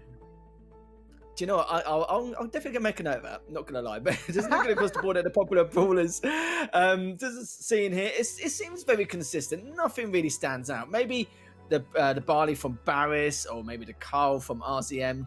That's literally about it, Dan. Not really much to say here. Ica likes Tara, obviously, but that's mostly because we just saw 3 games of Snake Prairie, which is a map where you pretty much have to bring a Tara. So, yeah, you know, the stats are a little bit skewed because of that. I will say, the percentage of kills versus deaths, definitely going on Dai's side there. Over double kills versus deaths, whereas on the other side of things, it was more like a 60% thing. So, but looking at it as a percentage, I would definitely put Mood Gaming as the favorites based on that. Yeah, it's from what we saw in that last series. I'm not really surprised. I'm not too surprised that Kozaki take that quite comfortably as well. Wouldn't be surprised Mood Gaming did the exact replica. Not really too much difference here. But I want to, you know, I would love for 3T Gaming to make some kind of response. It's like I said earlier, you know, Barris was saying he needs as much support as possible going into the finals. And yeah, he definitely does. He said he weren't scared, but it will be now that he's on the brink of being eliminated. And he's not going to want that. And you've got to remember that for 3T Gaming, the pressure is not only on, but it's also the fact that, you know, they could be very worried and be thinking, well, not just actually demoralized overall. Because if they do somehow, God forbid, they get through Mood Gaming, then they're probably going to have to play against Kazaki again, or maybe Na'Vi if an upset occurs. So it's not looking very good for the future 3T gaming over the next couple of hours in the series. But looking at the maps and modes, our favourite Dan Brawl Ball will be on Jumping Beans, Shooting Star, Rustic Arcade, Ring of Fire, and a little bit of Bot Drop on Siege to finish things off if it does get that far. Shooting Star is a very popular bounty map, so I'll definitely be looking forward to that. Again, lots of long-range action going to be happening there. But again, kicking things off with Jumping Beans, not one that I've seen much in competitive at all, but I'm definitely excited to see how it goes. And we're going to get started now. Dynamite, Penny, Sandy up against Rico, Bell, Spike. These are some odd compositions. I told you, mate, there's some weird things I've seen during the last 5 weeks, but I suppose if variety counts, as we're going to look and see exactly what's going to happen. Even with the Dynamite as well, a little bit strange here. We'll have to see what we're going to come up with, as already our Daxon's taken out one, Bowser's taken out one for himself, but RZM does actually trades with both of them in the end, as the ball is just barely on the goal line, and deposit it back, and, oh, okay, I was getting a little bit worried there, but it's going to push it on through and see if they can slave him back and push him back with much damage as possible, but a little bit even here. They don't really care about the position of the ball as long as the enemy team aren't on top of it. So sometimes passing it back just to remove it from the equation is a strategy. But there we go. Dai getting the damage in on Ard, but not necessarily enough damage. Penny, I love this Penny skin, by the way. I need to get myself back on competitive Brawl Stars to unlock it, because I believe it's in the new power play system that you can unlock this. It's very, very cool. Slight aside there. Mood seems to have the better positioning here. Very nice explosion caused by Equok, opening up the space. Now all it's going to take is a super shot from someone on Mood's side to push things through. But 3T getting their push. Certainly do indeed, just trying to recover before they go on forward. As Equok now just managed to get it, but didn't realise that our Dakeskin was actually hiding the bushes in that left lane. So great patience and discipline from him. But listen, we'll be able to score this, as Equok wasn't going to have time to stop that in any way or by any means necessary. And now how they're going to respond to this. 3T Gaming do have the advantage. They do. Not how I expected this to start, but look at this push from Mood right now. Ika goes down. Now, Bell is weak. Oh, but Equok goes down as well. This could be a disaster. Well, Mood, Dai needs to do something. Hitting the Brawler that's invincible is not the way to go, though. 20 seconds left, and I don't think Mood are going to be able to score this.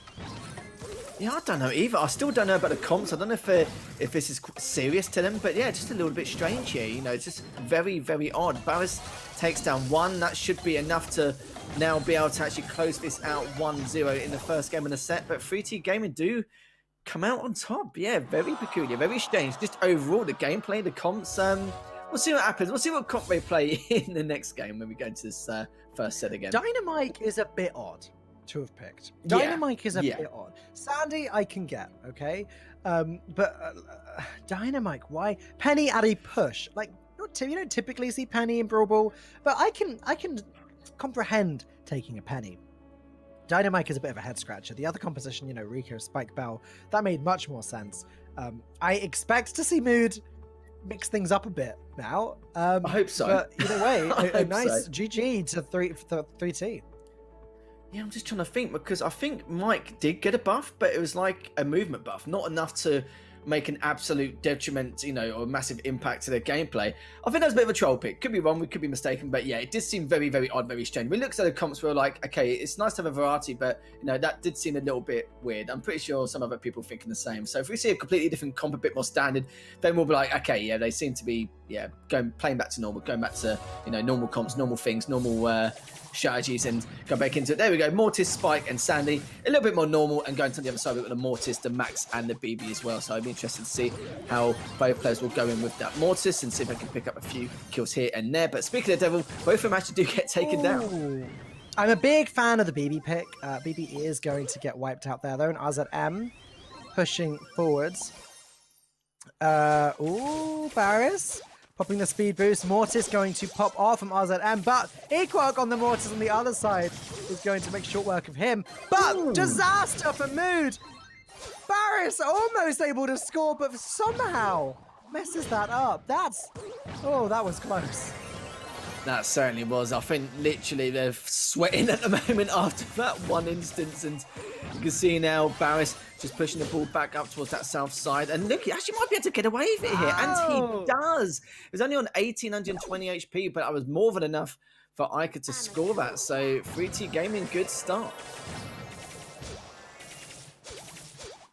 My prediction, my early prediction may have been wrong here, as 3T seem to be dominating when it comes to Brawl Ball. Equok in a good spot though. RZM gonna have the ball, but BB is between him and the goal. And Iker is not gonna let Mood Gaming get anywhere near. A very nice super. Equok just seems to be standing and taking the hits, not really dodging very often. I'm honestly not sure what's going on here. Yeah, it's very weird. It's not the weirdest I've seen, but it is, it is definitely strange. But so far, Mood Gaming not really shown any flair over the course of this set. Equok, though, is looking on that right lane, but both Mortises are going in on each other, but Equok does win that bout, but RZM did support him and get that kill, so good support from RZM. And Iker's still in that left lane, just trying to at least back away and trying to waste as much time as possible. But how much time can he waste here? 30 seconds left. As Didi just going to chill, super it in, not a problem, tie things up, Dan. Yeah, very nice, very clean goal from Mood. And here we go, at 17 seconds. This is looking like an overtime game to me. Not if Equok has something to say about it. Oh my God! Lethal! That shot was god tier. I was trying to have a drink at the time, literally. When he trick shot that in, I was like, what was that? Absolutely ridiculous. Great stuff from them. Great way to win as well. Got to do a little bit of style, don't you, Dan, considering what happened in that first game. But they have tied the setup. They have managed to tie, the game's in the setup 1-1. And now it's waiting for 3T Gaming to respond. A little bit of a shame. I think it was a little bit of a slip up from Mood Gaming when Iker managed to put on through, managed to pass it in at the start of that first goal. But yeah, what a way to respond. Good retaliation. Yeah, just very, very impressive from Mood. I mean, you say you go for style points. I don't even know if I'd call that a style point, because at the end of the day, it was just a very good play. He found an opening. The angle was lined up in his head. He saw into the matrix. He took the shot, and it went to the goal. It was amazing.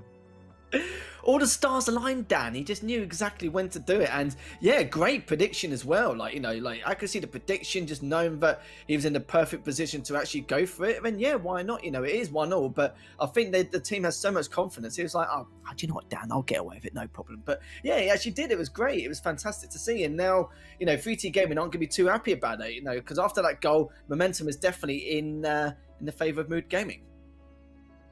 Yeah, well, there you go. Exciting stuff moving forwards. We are moving on to Game 3 of Brawl Ball. And Lethal, do you have a favourite here? Favourite team between these two? Do you think one team's better than the other?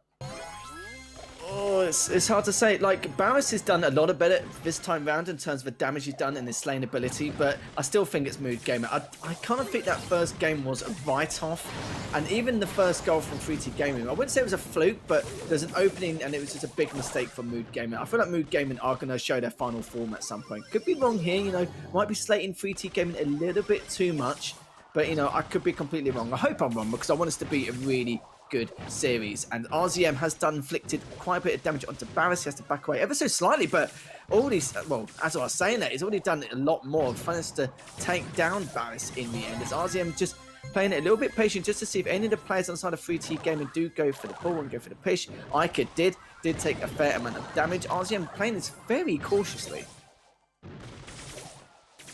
Yeah, well, patience is fantastic when it comes to Brawl Ball. I'm still a little confused by these dynamite picks going on here. Like, I don't know whether Mood have seen something that we haven't, or whether they're... but I don't know. Either way, RZM does have that super ready. I expect some walls are going to be going down at some point. He's just trying to find the right moment. 3 supers ready, in fact. Spike with the super goes down. RZM might be trying to line up a shot for a goal here, but no, he's having to back away. This super's been ready for a long time. I feel like RZM would have charged it up again by now, had he used it before. So I'm not sure what he's waiting for. Yeah, maybe he's waiting for a miracle. I have absolutely no idea. He's just been very patient, but I think it's been a bit too patient here. Like, you know, he could be a lot more aggressive with the pushes. Even if he gets taken out, he can regroup because the other player still had positional advantage. So, yeah, a little bit strange, but maybe just a little bit worried here. Maybe a bit of pressure getting to Mood Gaming. I don't know. You know, it could be a number of reasons. But this is an opportunity now. Like, look how much damage they've done to the side of 3T Gaming. But Ike is still with that Stu inflicting more damage, or trying to inflict some damage onto, I think it's RZM with the Colt there. But Barris pushing in there, almost taking down one of the players on the side of Mood Gaming into that left lane. But Ardakeskin still tries to trade him out, but Equal actually finally gets taken down. He was alive a lot longer than I expected. But Didi now just hoping to keep that ball in the left lane, and it could be, just maybe, overtime here, Dan. It's looking almost definitely like overtime, and I've got to tell you, Lethal 3T are in the favorable position here. Mood's backs are against the wall. Here we go. Okay, so Stu pushing out the right line with the Ica, managed to take one down, looking to do even more damage to Didi, and actually manages to score. So, okay, Dan, all right. So 3T Gaming showing a little bit more flair. A beautiful dash from the Max there, avoiding so much damage that was being thrown her way. That was fantastic. You know what, Lethal? 3T are really impressing me in this match. Yeah, I think what we saw in the previous series, Brawl Ball was clearly their strongest game mode. Don't get me wrong, they looked good on Bounty before, but it seems like no matter what map it is on Brawl Ball, they seem to be pretty damn good at it here, Dan. It's been very impressive so far. I'm not too sure why it seems to be one of their strengths. It might not even be one of their strengths. It might just be a coincidence that their style suits, you know, against some of these other teams. But, you know, for the fact that 3T Gaming have already taken that first set, that's remarkable.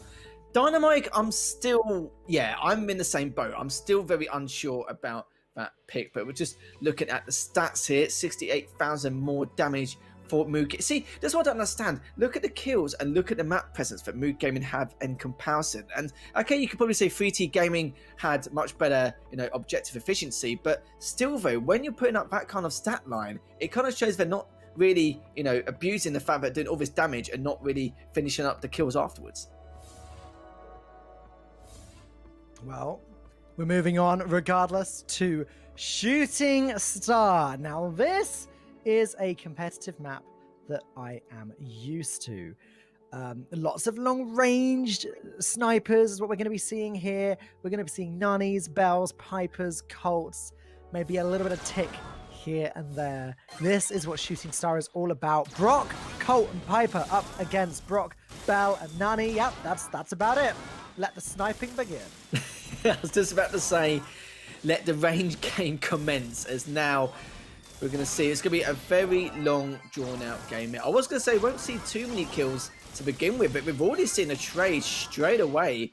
And Equal, you said, I'm not really too happy about that, Dan, as with the Piper still hovering around that left side, waiting for something to occur. And yeah, it's just going to be a lot of, you know, abusing the fact that they're trying to abuse the range as much as they can. RZM now has been on the back foot for a very long time, and Didi have also, you know, they've been losing this range game for quite a lot. And 3T Gaming, in terms of possession, are looking very good. Yep, 3T are ahead again. They seem to have this early lead, which is great for them. Again, this map makes it very difficult to push forwards. RZM is doing what he can.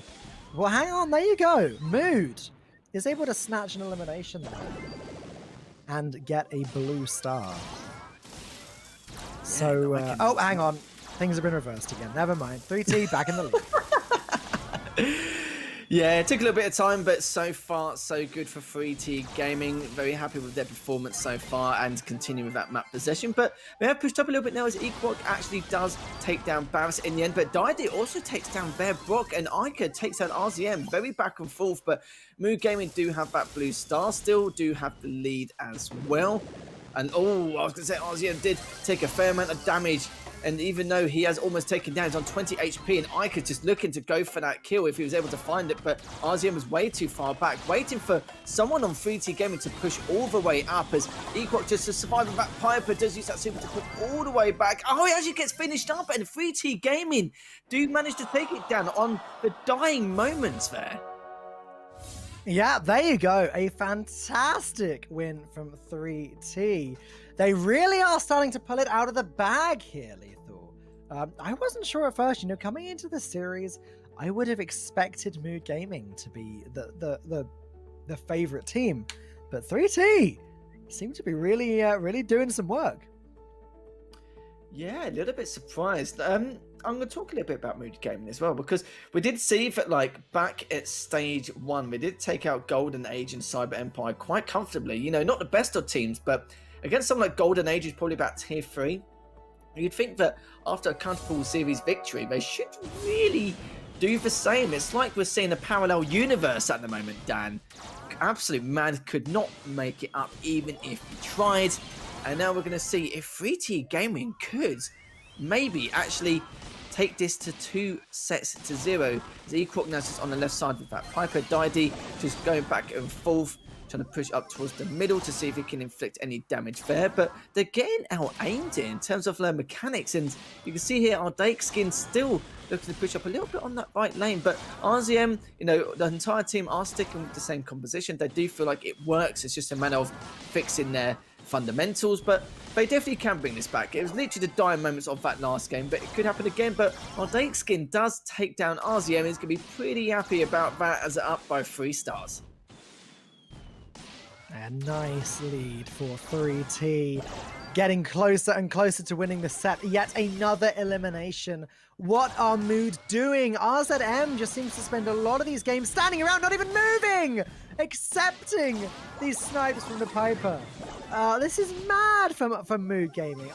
Honestly, I would have expected better than this from them. Either way, 3T just need to keep this up for a little bit longer, and they're going to be moving on to the next set. Yeah, this is what I mean by it was hard to predict, as both these teams actually qualified. It's funny that both these teams actually qualified through stage 1 straight away. And, this is the first time, funny enough, both these teams are playing against each other in the elimination match. So we haven't really got much analysis to go by, apart from this is just absolute madness. It's 3T Gaming up 16-6. I don't know about you, Dan, but I feel like there's, I'm getting a little bit of a feeling, or a bit of a, gut instinct, but they've already given up. It's bizarre. It really is bizarre, Lethal. Mood are a very competent team. I would imagine under normal circumstances they can qualify from this event no problem. I don't know what's going on here, but either way, 3T get their next win and we'll be moving on to the next set. One final set, and potentially that is going to be a game over for Mood Gaming. Not what I would have expected at all. Yeah, I'm going to have to apologise as well, because I was saying that 3T Gaming should really struggle here, but it's actually the complete opposite end of the spectrum. As now 3T Gaming looking, doing God's work at the moment, looking so solid, in terms of their aim skill, the mechanics, fundamentals, pushing correctly in terms of their timing. It's all in sync, all the pieces of the puzzle is coming together. But what you've got to remember, Dan, is if 3T Gaming do take the series, they still have to play against Na'Vi or Kozaki in a rematch to then go through to the final 8. Let's have a look at the stats during this set. As 3T Gaming have got 31,000 more damage, approximately 16 more stars. Not really too much there, but still though, the kills 14 to the kills to the 8 of Mood Gaming, almost double. So, a strong indicator here that 3T Gaming are looking a lot better mechanically. And, Mood Gaming, this is their last chance. They could be going home after this set. They could be indeed. Moving on, it's Rustic Arcade. Now, this is an odd map. Competitive Brawl Stars players don't really love maps that have launch pads like this leading into the center. But here we go. We'll see how it plays out. Piper Brock Colt up against Crow Leon Nani. 6 unique brawlers once more. Let's see if Mood can finally pull it out of the bag here. Yeah, Mood Gaming, I think in terms of their comp, it's exactly the same as what we saw earlier on. They seem to be very, they're in their comfort zone with these picks, and they're trying to make something happen here. But we'll see, though. We'll see what differences they can make. But yeah, 3T Gaming completely different. As already, 3T Gaming do have a massive lead, a massive advantage. And look at this from Mood Gaming. They're puzzled, Dan. They've run out of options. They don't really know or have any ideas on how to even make something happen here. Not saying they've given up, but it's just the fact that they're looking to see if they can inflict any damage, but 3T Gaming are just dodging everything, and they're just running out of options, and they just don't know what to do. They don't know what to do at all. They're just sitting back and basically standing around and doing nothing. It really, you're right, it really feels like they're not particularly trying, although they are going to push forwards now. They're going to grab one gem, but look, Didi has just retreated again, pushed back by a clone that wasn't going to deal any damage whatsoever, and now the timer begins. This is just very oddly thought, but either way, I'm almost certain 3T are going to be making it through to the next round because it feels like they're not playing against a real team. No, do you know what I'm going to say as well? I'm going to say this actually because I mentioned it at the start. I was saying that 3T Gaming needs to try and make sure they put up a good fight, but actually it's Mood Gaming need to put up a really good fight. It just seems odd. I don't know why. It's not. I don't think it's the fact they don't care anything like that. I don't know if they've run out of options. I don't know if they're demoralized or I don't know what it is. Like I'd love to understand exactly why Mood Gaming are playing the way they're playing. It's like they're just not bothered. It just seems really weird, and it's a real shame as well because I had a lot of high hopes for this team. Well, either way, all of the chance for a potential comeback around the corner. This is it.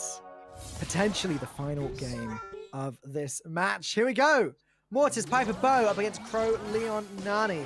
Let the games begin. Absolutely, and we'll see if that comp change can make any kind of difference. Our Dake skin is pulling all the way back, taking a huge amount of damage at the start. But Equox Mortis is ready, and he's, you can see, so tempted to make that first move and dive straight in. But they're still waiting for him to make that push. But the gem score is still tied up. Neither team has really shown any kind of map dominance. I would say Mood Gaming has the advantage here in terms of that map dominance. Finally, Equox, so patient, he had so much discipline waiting to make that push on through, and the patience did pay off. But in terms of the gem count, no, Mood Gaming is up 4-3. Still, though, taking out Ica, almost left on 336 HP. Does clean him up, and Barris actually finishes the job and collects those all-important gems. 5-3 now, 6-3, sorry, in favour of Mood Gaming. Yeah, well, there you go. This is more the performance that we expect to see. And Peep missing completely there as it circled Dai. Is Dai going to actually take this one? We'll see in a moment. There goes another gem in favor of Mood. But if Dai falls, this could be a disaster. And with Leon creeping around the back, that is going to be 10 gems in favor of 3T. I don't get it. They had full map control. I don't understand what happened. 3T Gaming are up, by the scoreline. It looks like 3T Gaming are going to take it. I don't get it, though. It's strange because Mood Gaming, they had the map advantage. They had the control. They were doing really well with that Mortis. I don't really understand that. And it's, I'm not going to lie to you guys. I am curious. I do find that a little bit strange, but there we have it then. 3T Gaming do actually go through, I suppose, technically in an upset, 3-0 in that series. They will be going into the decider match either against Na'Vi or Kazaki, and that matchup will be coming up very soon. That will be the winners match coming up next, and then the loser will, of course, play 3T Gaming afterwards. But what are your thoughts, Dan? I'm curious. Yeah, very, very odd indeed. I don't really know what else to say, but I guess the best thing to do is take it at face value and move on from it. Well played from 3T. It's awesome that they're going to get an opportunity to continue to prove themselves against the loser of the next match. And hopefully we'll see Mood pick things up in future events. Yeah, I hope so too. Commiserations to Mood Gaming. They will be out of the tournament, placing in 4th or top 16, however you would like to call it. So commiserations to them. Just looking at the stats just for that set alone, 9 kills to 6. They did collect the most gems. Mood Gaming, again, they had the extra 7,100 damage, but I suppose you could say didn't really do too much with it. I just find it really weird. In that last game, they were looking really solid, and then things just took a turn for the worse. Even the game previously in that set, they were just all sitting back, not, attacking or inflicting any damage. But we are going to see the match stats, so overall, and now gives a good indicator what exactly happened. Only 3 kills between them. So, a very small margin. Mood Gaming, again, with a large amount of damage, but just no objective efficiency. It's just generally, a lot of not weird, pushing, very weird. A lot of not being aggressive. on Mood's side, a lot of not taking opportunities to score or taking opportunities to grab gems, that kind of thing. Losing map control where they otherwise shouldn't have lost map control. Very weird. But yes, we'll move on because we've got 2 exciting matches remaining today. I'm very excited to see Navi face off against Kazaki because these are looking like 2 fantastic teams. And of course, one of these teams is going to be qualifying from the group basically right now. Yeah, very strange indeed.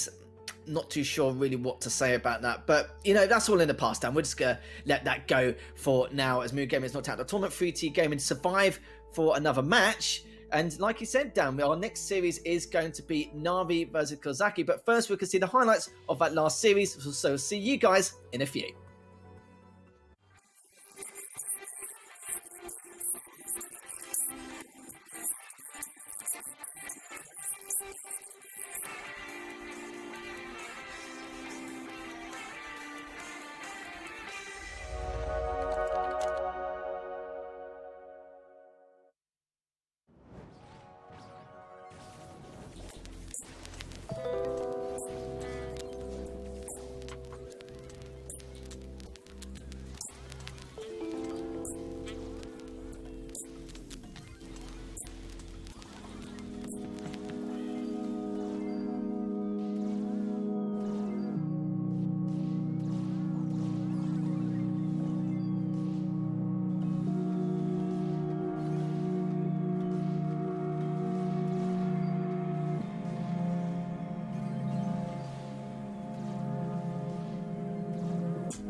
Everyone, welcome back to the Gamestars League for Brawl Stars. This is Season 1, this is International Finals, and this is Day 1 as we're heading into Group A. And we're diving straight in, actually, because we've only had 3 matches done and dusted. We just had an upset from Mood Gaming, losing 3-0 to 3T Gaming, which is, yeah, very, very odd. But like we said, Dan, that is all in the past. Let's talk about the winners match now between Kozaki and Na'Vi. Now, Na'Vi, strong performance so far in the opening match. Kozaki looked very good, very comfortable against 3T Gaming. But now we're going to see how these 2 juggernauts are going to go up against each other to find out who is going to qualify for a spot in the top 8. Yeah, here's the bracket as we see it now. So this is it. Winner's match. Winner of this team is done for the day, and we'll be seeing them again later. Loser will be facing off against 3T Gaming in the decider match. Really exciting stuff. As for Navi or Kazaki, one of them will be qualifying right now. This is it. Everything to play for, Lethal. Certainly does indeed, Dan, as we're going to look now into to see exactly what we could, come up with in terms of predictions. Now, 3T Gaming, they are still going to be pretty worried. They did lose quite convincingly against Kozaki earlier, and if a rematch does occur, then they have to change something dramatic in their gameplay. When you've got this small time frame, there's only a few mistakes you could rectify, but I don't think it's enough to make such a huge difference into your gameplay overall. Could be wrong though, we'll have to see.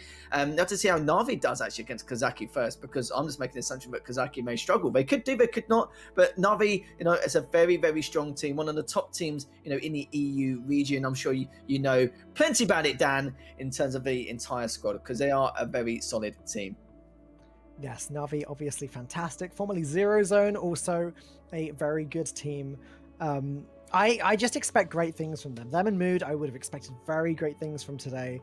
I think Kozaki, who have shown themselves to be very powerful against 3T, I think they've got their work cut out for them right now. Let's take a look at the bans. I love this part. It's going to be Belle and Jean. Oh, I don't love it quite as much now. Belle, obviously, I don't like new brawlers being banned so much. And Jean is my favorite brawler in the game. So yeah, unfortunate for if you're a Falcone stan, but for everyone else, very, very exciting.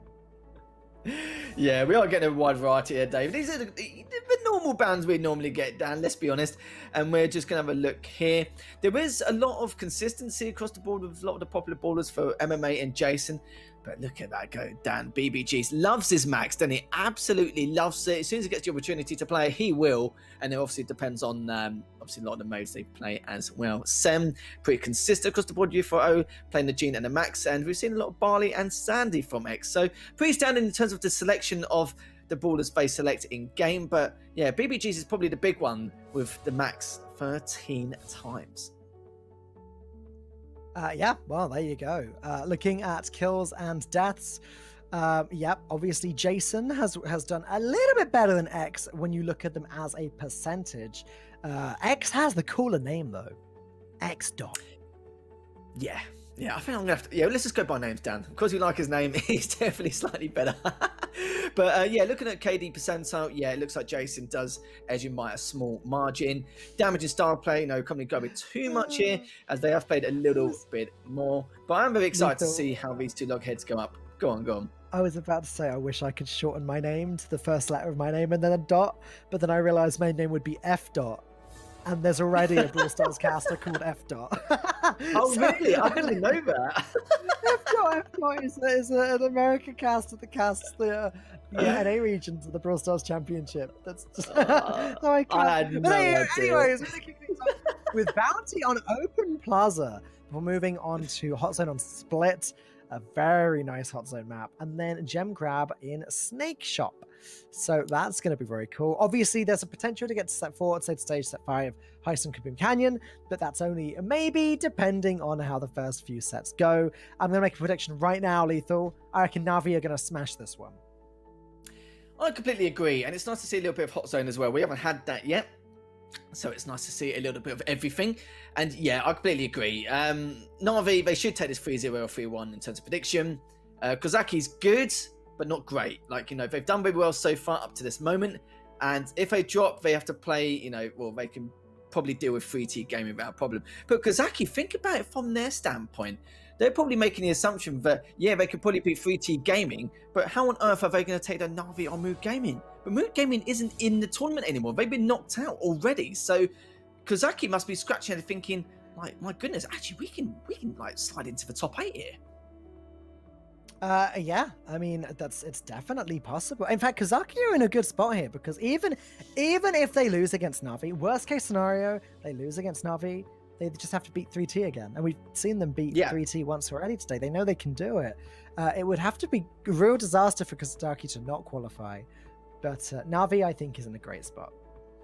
Yeah, the only, even if you call it a downside, if they play second in the group, they have to play against the first place of another group in the top 8. But the fact that they'll make it into the top 8, they'll be, extremely grateful, really happy. And, they are free agents. So, of course, anyone watching this, any organisation, any sponsors, looking to, pick up a team, because actually aren't looking too bad at the moment and are looking towards a potential minimum top 8 finish, especially after the upset from Mood Gaming. But, let's talk about these two teams now, Na'Vi and Kazaki, to see what they can do, because Na'Vi has actually been pushed all the way back, but at the same time, they've had great coordination, good teamwork there, good team damage. UFO did finish up MMA straight afterwards. Sem trying to get away, and yeah, he should be okay. He's going to try and recover. UFO just trying to push him back a little bit with that Max, and now things are gone to a little bit of a stalemate situation, but Na'Vi do have that blue star, but Kazaki is so aggressive from the get-go. Oh! Sam goes down, but MMA goes down as well. 5 stars to 4. Now they have a slight lead, but both supers popped from the Maxes. Things are going to get insane here as Kazaki are pushing in all sides. Sprout puts up that wall, which is a really nice defense, forcing Kazaki to funnel through. But Sem, with the bull, able to just tear through Carl. Very well played. Both these teams know each other very well, both in the CIS region, both some of the top teams in that region as well. MMA still being very sneaky, push around that left side, and still inflicted a little bit of damage here, Dan, and still looking to go around that left side as well. But BBG's inflicted even more. Good start from him, but Jason's still blocked out there, but it doesn't matter too much here as he's still pushing up, but he's going to be pushed by Sem here, and will he not do too much here, but still very, very fast-paced action, very aggressive on both teams, just trying to fight for map superiority. Jason is dealing so much damage, but Sam is going to take him down. A 5-star lead for Kazaki, and I'm already feeling bad about my prediction. Could I be wrong for 2 matches in a row? They are trying to get them the damage in to take down the bull, but bull is too far away. Kazaki are going to take the first game of Bounty.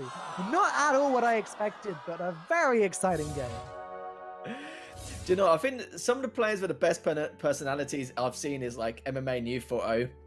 And I've just realised they're both actually playing against each other, aren't they? So, whoever wins, I'm going to be excited to see how both these players react. But UFO was very, very happy about that last engagement, as you saw there. Yeah, a little bit of a slip up. We don't ever see Ball ever, is it? Maybe in Brawl Ball or something like that. But yeah, I've not seen that Ball have been selected in quite a long time. I'm not too sure if you have, Dan. But yeah, Kazaki, great start. Again, not what we predicted. Just a very aggressive, strategic start from them. You can't grab a bull by the horns, Harry, and when you try to do that, he tears through your Carl. That's what we learned in the last game. No, bull is a brawler that comes out occasionally as a bit of a surprise pick, and it always seems to surprise people just how quickly that bull can take you down if you get too close. You really have to keep him at arm's length, which is something that Na'Vi struggled to do. Game 1 going to Kazaki is quite the surprise from where I'm sitting, but let's see if that continues or if Na'Vi can pick it back up in the second game. Yeah, excited to see. I'm sure that Na'Vi are going to respond to that quite heavily. The reason why I think we've seen quite a aggressive start from both teams, they've obviously played against each other quite a lot. Like I said, they're both from CIS region. They always compete for that top spot on that side of Europe. And I think they know each other very, very well inside and out. So they know all their personality traits in game and how they react and respond to different situations.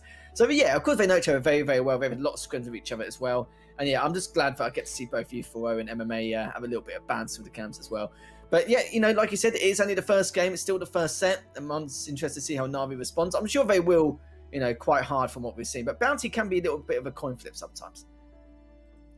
Yeah, it's a tricky one because obviously there's the race to get that blue star, and then after that, if you don't get the star, it is up to you to attack the other team. And the team on defense typically has the advantage because, they know exactly where the other team's coming from. They know how to plan the defenses accordingly. What I do want to say is the real standout player for me in the last game, or the real standout brawler, was the Sprout. Perfectly blocking off certain entry points and just dealing so much damage over the top with the other team unable to get to him at all. Obviously, we saw Bull super through the wall at some point and take him down, which I think was a bit of a surprise. But generally, it was a very nice strategy, and Sprout was doing a lot of work. I'd be a little surprised if Sprout gets dropped from the lineup, but you never know how much Na'Vi are going to want to mix things up now. Yeah, it's difficult to decide if they will change the comp or not. I think you're right with the Sprout. Like they did, I think the strategy behind it was very good. You can't be too aggressive with the Sprout, so you can see why they were playing quite passive against a lot of the pushes of Kazaki. We'll have to see, but we have seen a little bit of a change over the Carl, Max, and the Tick. And the only difference we see on the other side is the Surge instead of the Carl. So we'll see in this almost mirror matchup who's going to get a better of each other. A lot of it's going to be based on their fundamentals and mechanics pushing on through. But look how much aggressive Na'Vi are without that Sprout down. Very true, very true. That is the fact that I guess I didn't really consider in that dropping the Sprout is able to raise the aggression by quite a lot. Yeah, therefore better pushes and a better start for them indeed. Kazaki on the back foot, they need to be pushing forwards, but Tick is going to make it very difficult for them to push forwards too far. I think you're right there about the Sprout. I don't think there was anything wrong with that pick at all. I think what you said was absolutely spot on in terms of being able to inflicting that damage, but just not having the tempo to follow through. So it makes perfect sense. But MMA did take down U4O, and Sem is just diving straight in from that left lane, but does get taken down by Jason. MMA might help out nicely, and BBG's helps take down Exon, but U4O does get the trade, so they're looking to back off if they can. Sem just diving straight down the middle of the map to clean up one of those 2 kills, but he still pushes on through. Sem's aggression is just ridiculous, Dan, and now he's still looking to do a lot more work. I think Na'Vi expected him to back off eventually because it was just getting a bit too much, but now the scoreline 20-14 with 30 seconds left on the clock. Yep, it all comes down to the next few moments. Kazaki have got so much to do if they want to pick this up. BBG's is being so well protected by his teammates, though. Kazaki are going to need to tear through the Max and the car first. Max goes down! Only 4 stars in it. BBG's, that elimination would be enough, but BBG's is just going to back all the way off. He just needs to stay alive, and that's the win. Even if the other team take down both of the other brawlers, it's not going to be enough. Sem says goodbye. MMA pushes forward, gets another elimination. Na'Vi take this one easily. And now we find ourselves on set point for both teams. That was much, much better. That was the only problem I had, was the fact that they couldn't keep up with the pace of Kazaki. But Kazaki saw that, though, when they realized that, when you've got, 2 brawlers who are very aggressive and the Sprout who also plays it a lot more strategically, I think they were executing that perfectly fine, just not until the very end, which you see them have that passive setup in that first game. But second one, yeah, that was night and day. But I still feel like Kazaki responded very well in terms of retaliation from how Na'Vi was pushing up a lot quicker, a lot faster. They just basically increased the pace of that game more into their favor with their strategic aggression. So it was very, very good, very, very well played. I don't think there was a right or wrong reason behind that brawler pick. I think it makes a little bit of sense, but we'll have to see if they will stick to that comp now, Dan, or if Kazaki will do change to anything else to, again, try and figure out a way around Na'Vi to take this first set. Well, that's the thing, Lethal. It could be the case that Kazaki now don't expect to see the Sprout, and so the Sprout does come out in an attempt to counter pick. You really never know what you're going to see with these brawlers. It's a lot of mind games, and in a world where there's only 1 ban on each side, obviously there's still like 40 brawlers available, like 42 brawlers. I forget how many are in the game right now. There's just so many. 1 ban on each side means that there's going to be lots of strategies prepared. It'll be interesting to see what Na'Vi and Kazaki choose to do next. Yeah, it's a big talking point now, because that was a really, that was a big counter. It wasn't the fact that Na'Vi countered them, they were just equaling the speed of the game. That's all it was, really. And, when you're in that kind of, detriment, it's basically just using your initiative as an entire team. But props to Semno on the side of Kazaki. He did so well, just pushing in that middle half on so many different occasions. And sometimes I wouldn't even say it was an overextension. It's just Na'Vi didn't predict a lot of his pushes, which was so good. But now, though, Jason trying to push him back. Mortis has to try and back away if he can, but it's homing in onto him. But, not really going to catch him in the end. But let's be real, though, he got traded out anyway, so that wasn't really too bad. MMA stuck in that left lane. U4O, good way to keep him trapped into that left lane. BBG's is still there, though, looking to try and find X or U4O, but he hasn't really got the HP to fight this, as now he's almost dropped down to half. And MMA is back, has regrouped, and is now going to see what he can do now to support the rest of the team. All right, BBG's making a really good push at the end there with Jason's help. So many eliminations. Almost the whole team goes down. Sem manages to escape, but it's not going to be enough, as now Na'Vi are getting away. But MMA goes down, and now things flip over. Kazaki are ahead. MMA Russia on screen, desperate to try and do something on the comeback with the Poco. All 3 brawlers pushing forwards. Jason ready to strike. Sem goes down. Now it's Na'Vi in the lead again. Na'Vi trying to back off. Jason, 38 HP, healed by Poco. It looks like they are going to be able to retreat this time and take X down on the way back.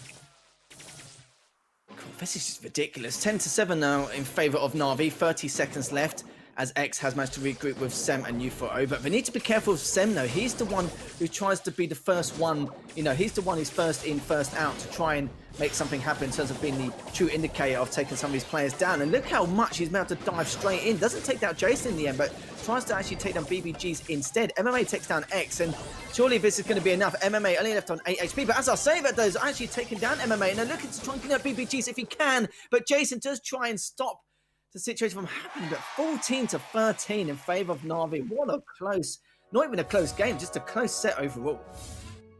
Yeah, that was crazy, Lethal. That was extremely close, but that one star is going to be enough, and Na'Vi take the first set. Could this be a sign of things to come? I've got to say, closer than I expected, definitely.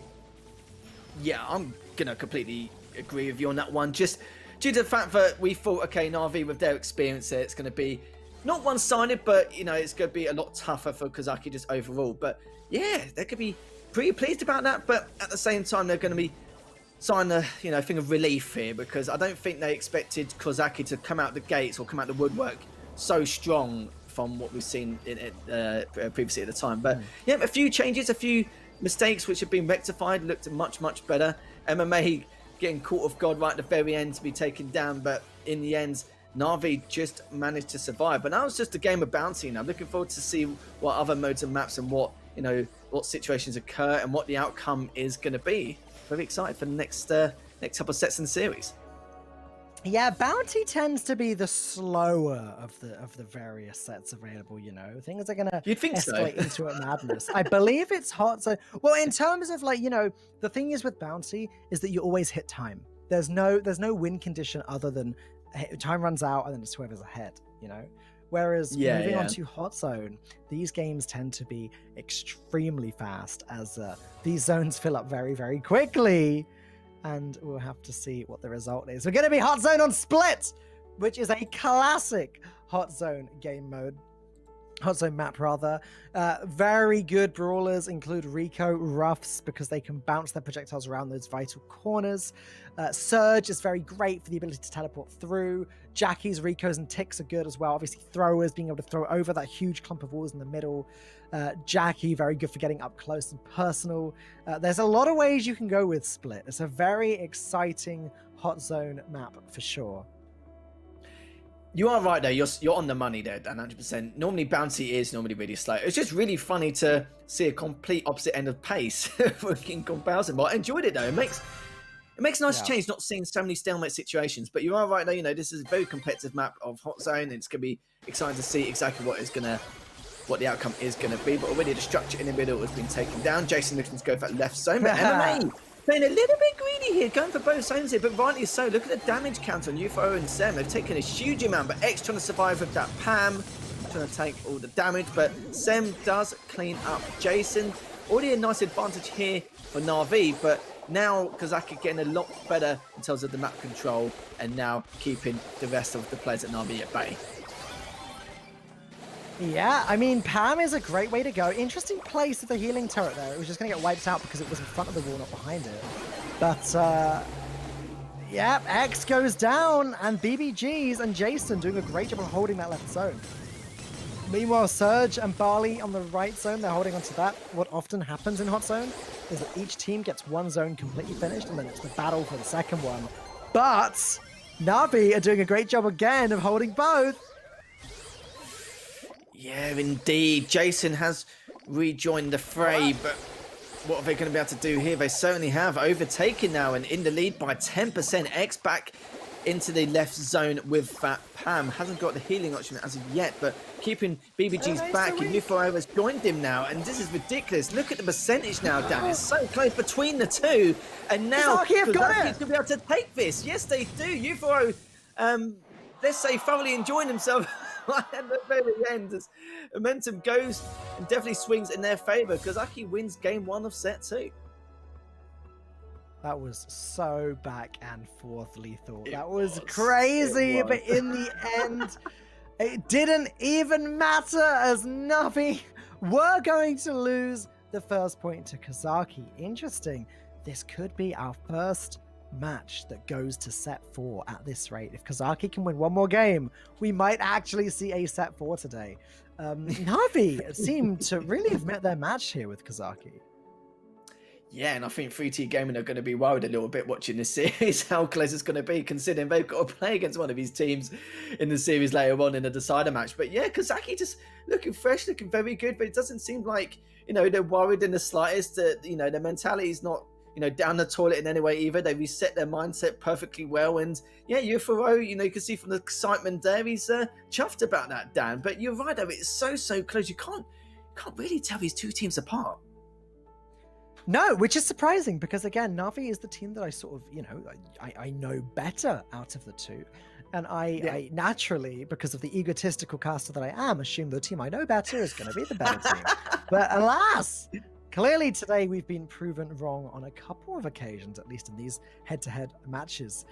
We'll have to see if this continues. Navi is still ahead for now, but they've got some work to do if they want to be winning this set, if they want to be winning Hot Zone. Hot Zone, of course, it's worth noting, is the newest of the competitive Brawl Stars game types. Hot Zone was not a part of any competitive Brawl Stars tournaments until the end of last year, where it started to get picked up, and then this year, officially, the Brawl Stars Championship added Hot Zone to the roster. Competitive teams haven't had quite as long to learn this game mode, to practice this game mode, and so sometimes you can get some pretty odd results from it. Yeah, it's like with the maps as well. Like what you said is, again, spot on, having to improvise now because we haven't got time to prepare, not only for the huge amount of maps, but yeah, for the game mode as well in particular. It makes absolute perfect sense. And now how's Navi going to go and respond again? It's hard because we haven't really seen, we've digested a lot here, Dan. We've digested the last 4 games, but we can't really separate the two. I think the first game of the last series, in the last set, it was more due to the composition, and they managed to rectify that. They need to somehow try and deal with the Pam on that left side, because X's Pam seems to be very, very good. Even with a bad healing option and bad placement, he actually still managed to do a good job just dealing so much damage and keeping a couple of members of Na'Vi away from that left zone. So are they going to use something to counter that Pam? But even if they do, will X actually switch to something else? There's a lot of questions which are going to be answered in the next few moments. We'll have to wait and see. Apologies, by the way, for keeping you guys waiting. It looks like the next game starts now. It's going to be Surge, Pam, and Tick for Navi up against Surge, Ruffs, and B. B is a very interesting pick. Obviously, the thing is with Ruffs is that assuming he's using the appropriate star power, Ruffs can destroy basically the middle clump of wall quite easily, and will presumably do so right now. No, Cos is holding on to... Yep, there it goes. Okay. And there you go, BBG is now alone trying to head in, but Kazaki definitely seemed to have the advantage. I find it quite funny as well that X actually switched to the Ruffs instead of the Pam, and Jason went for the Pam instead, so yeah, obviously looking for something a little bit similar, so it makes a little bit of sense here, but Kazaki up to 55%. This is the kind of lead they want, and this is the kind of lead they want to try and bag in order to gain a victory in this set, but so far, Navi are trying to figure out a way to respond to. Ufaro managed to survive. Ruff's having a little bit of an issue, but he should be okay here, trying to survive against BBGs, trying to stay alive in that zone. But look at this, it's already on 92%, Dan. Pretty much, almost out of the question here. As even if they try and push up here, Ufaro is still left standing in that zone, but does manage to take him out here. So still a little bit of time, but they need at least full map control, and I don't know if it's going to happen here, as already... Well, they Jason just need to hold on to the right zone. Right if they just hold on to the right zone forever, they're fine. But all Kazaki needs to do is just walk in for a second. Here comes Surge, and that's going to be long enough. That's going to do it. Kazaki take the second set. We are going at least to set 4 for this one. And that is exciting to see. We've not seen a set 4 yet at all today. Kazaki have made it happen. Yeah, absolutely. Yeah, the chance of them not just walking in the zone and saying hello and gaining their 2%, it just weren't going to happen in the slightest, was it? Let's be honest here. They'll have to get a few teammates, literally almost push on their spawn, but yeah, with the respawn immunity, not going to happen. So yeah, you're right, 1-1 in the series. Na'Vi got a little bit of a fight on their hands here, just having a little brief look, a little bit of a cheeky look on the highlights from that last series. You saw there, the changes were made. into the fact that Jason just thought, I'm going to play Pam as well, just see what I can do. And then actually, X switched to the Ruff, so did make a little bit of an impact to their gameplay and a very, very strong start in their second game. So Na'Vi are going to be bickering a little bit to decide how they're going to change things up. And, but even with the coach all gone Na'Vi, I'm interested to see what he's going to explain to his team and how they're going to follow suit and see what changes need to be made going into set number 3. But having a quick look at the results from that last set, you can see there a lot more map presence from Kozaki, 23,000 more damage. But look at the kills though, Dan, an extra 7, almost double. Yeah, very impressive from Kozaki, absolutely. And I'm looking forward to seeing how that moves forwards. Again, not necessarily the result I would have expected, but we'll see if Gem Grab puts a stop to this, or if Kozaki can continue to outperform Na'Vi. Don't forget, Na'Vi did also take a game win in Bounty. So when it comes to the game record, Kozaki are actually ahead now. Technically, yeah, 3-2 technically. In game record, yeah. Yeah, no, you're spot on. You're on the money. See, I like that little bit of detail in terms of stats, because people don't really bring it up that much. And yeah, you're absolutely spot on though, because just due to the fact they have to see how Kozaki do now in this next mode. Was that zone or that map in particular one of their strongest? How's Na'Vi going to come back from this? Because I think they're going to be assuming that it would have been a 3-0 or 3-1. That's what I predicted. I'm not too sure what you thought, Dan. But yeah, seeing Na'Vi struggle a little bit like this, especially in that last game, that was a lot more clean and a lot more convincing than what we've seen compared to the others. Yeah, it was very clean. Again, it was hot zone, and I always, it's probably, you know what, I probably shouldn't still do this. The teams have had, they've had almost 6 months knowing that hot zone is going to be incompetitive this year to prepare. But I still always say I take hot zone with a pinch of salt, because I just don't expect better players to be as prepared for hot zone as they are for the other game types. Maybe I'm giving them way too much slack here, Maybe I should be saying, actually, there's no excuse anymore. But that's just the way I think about it at the moment. So you never know how things are going to change moving forwards. Yeah. How dare you lose that game, RV? I can't believe it. Ruining our prediction. Look, you don't lose another 2 sets, it should be fine. But we're going to look now at Gem Grab. We're going to see what they could do here. Sandy, Max and Tara, Surge, Tick and Bakar on the side of Kozaki. Nice wide variety here of brawlers going into this, and already Na'Vi have a nice little early lead. But actually, excuse that, Kozaki, and I'll come back swinging. Kozaki do have an advantage here in terms of brawlers alive. However, Na'Vi are going to grab those gems and get away. Tick wastes a gadget there, but U4O is going to dash in and get that vital takedown. MMA having to retreat, and Kozaki do have control here. Okay, Kozaki looking pretty damn good here, Dan. 5-3.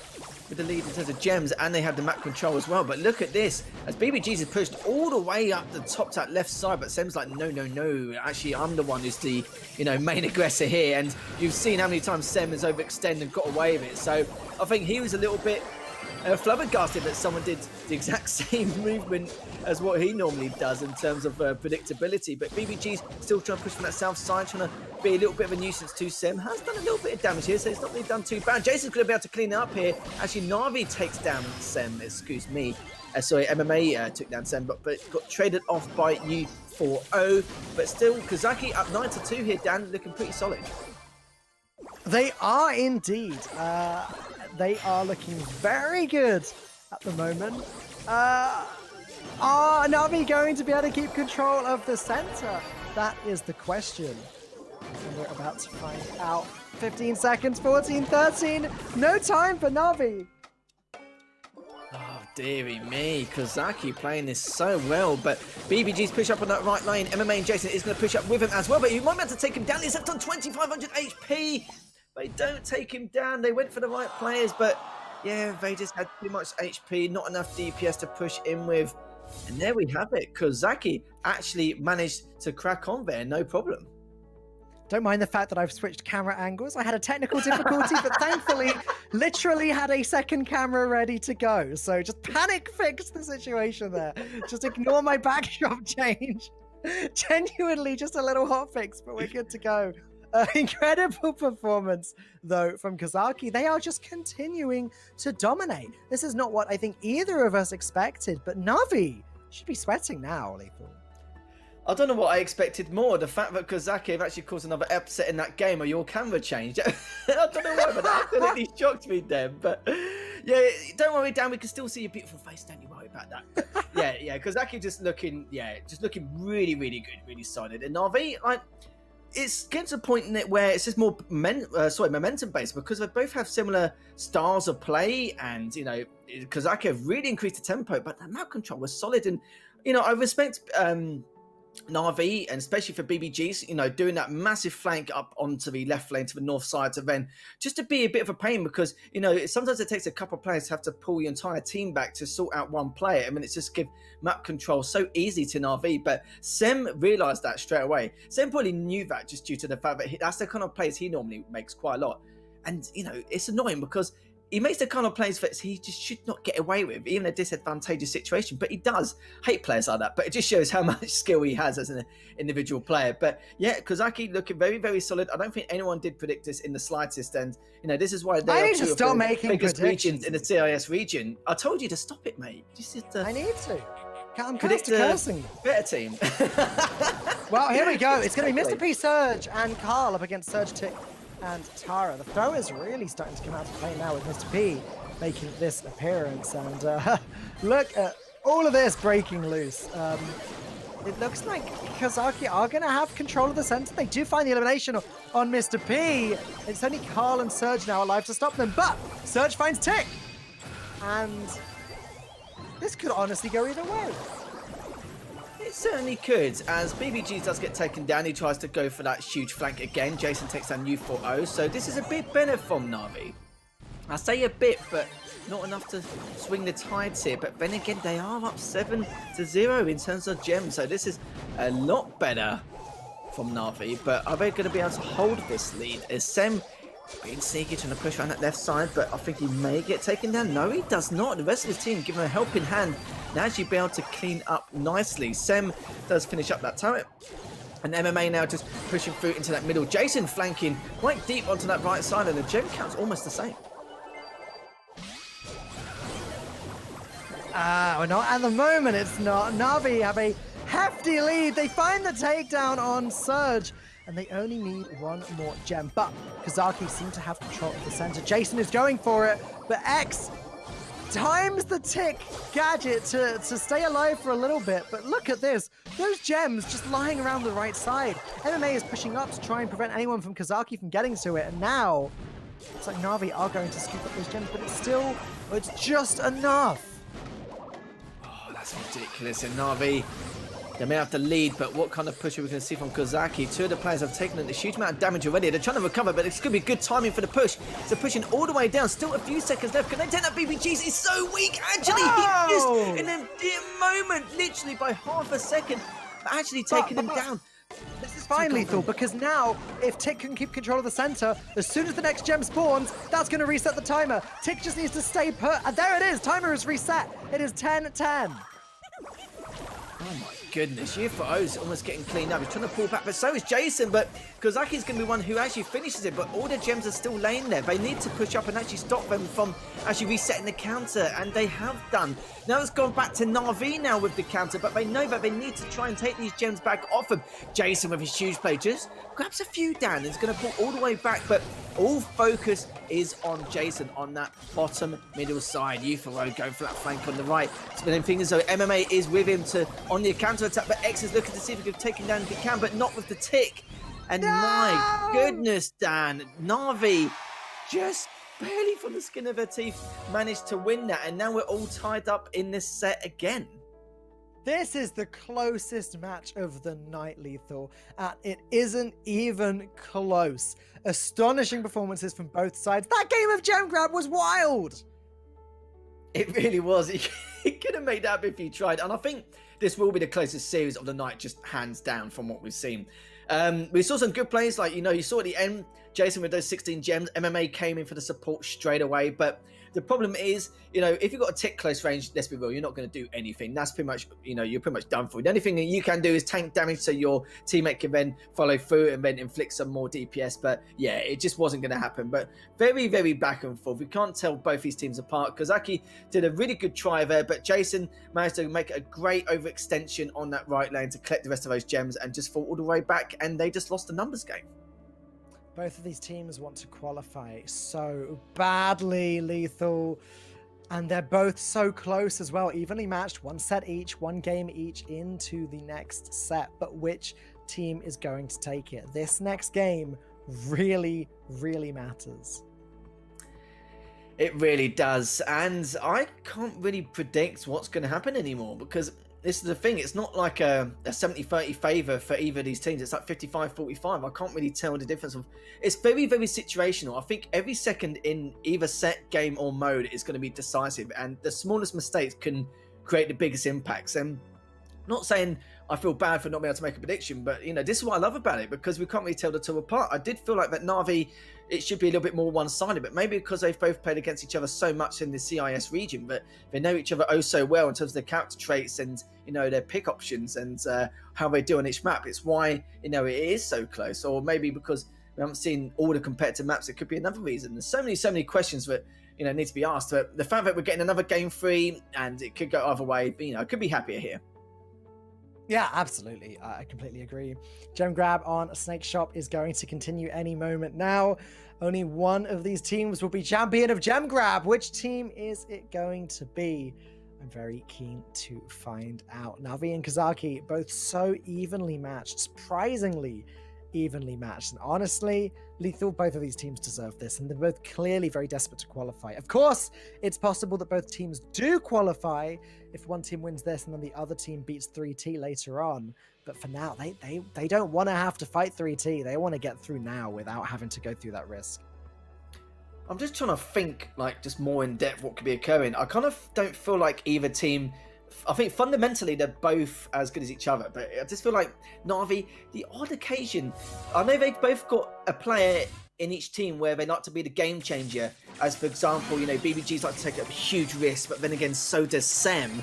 So, but I think BBGs have been taking just a couple of more extra risks here and there, but we are going to go to the third game of set number 3 to see who's going to edge out in this series 2-1. As already is a little bit back and forth, but Jason does take out U4O in that last kill.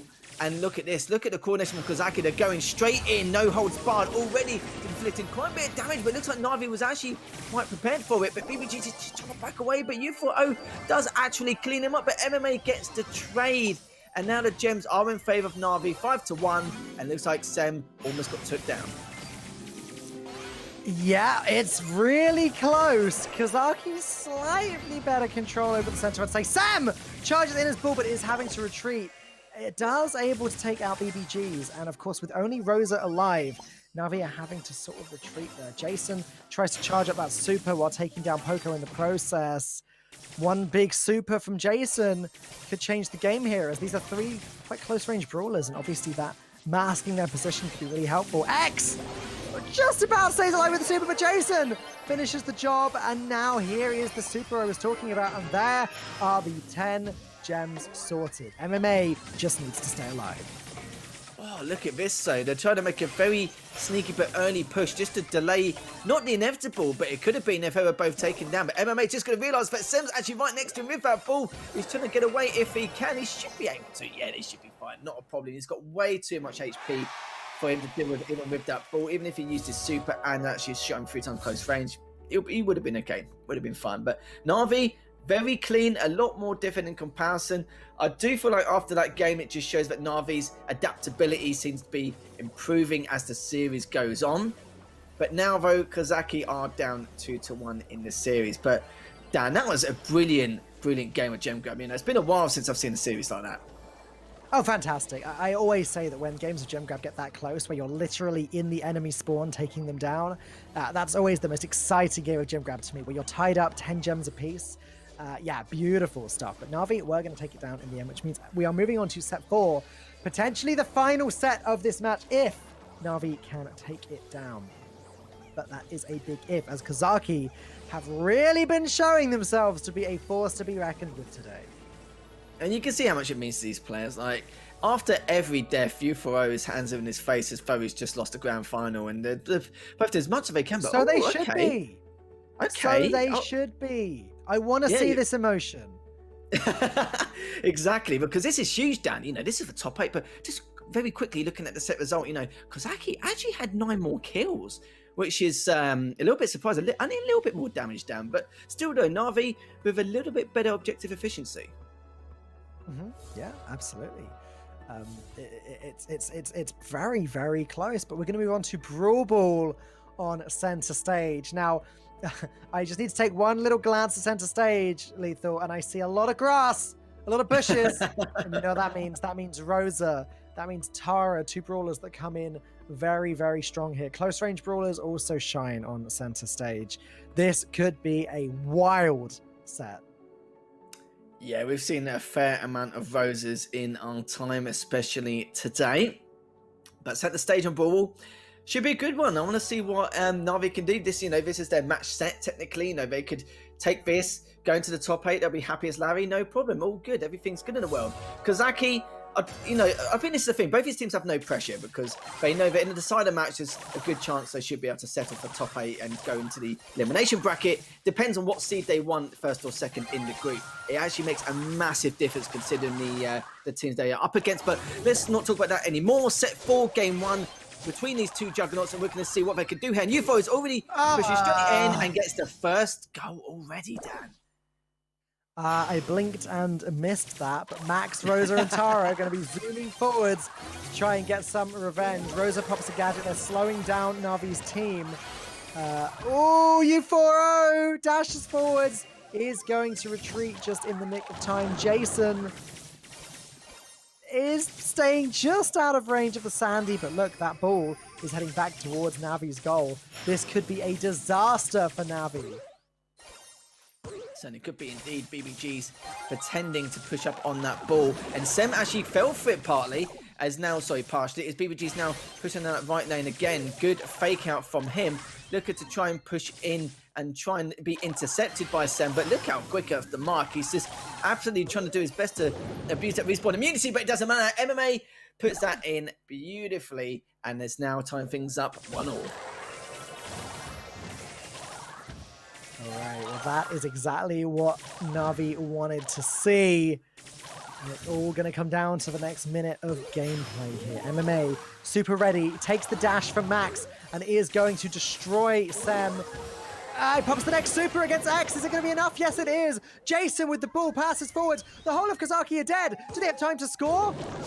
No, they die. Yes, they do. Yes, they do. The reversal from Na'Vi, who now find themselves on match point. That last goal was incredible. I didn't think they'd done it.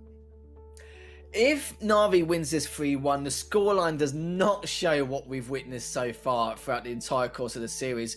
Great opening goal we saw there early on, but you know, I think one of the big ones was the fact that for that last goal as well, for the first goal of Na'Vi I should talk about here, is when BBG's passed it into that right lane far back in the bushes, actually faked out the fact that he was going to continue the pressure, but instead came back, and Sem did not expect it. He thought that was his moment to overextend, which he did.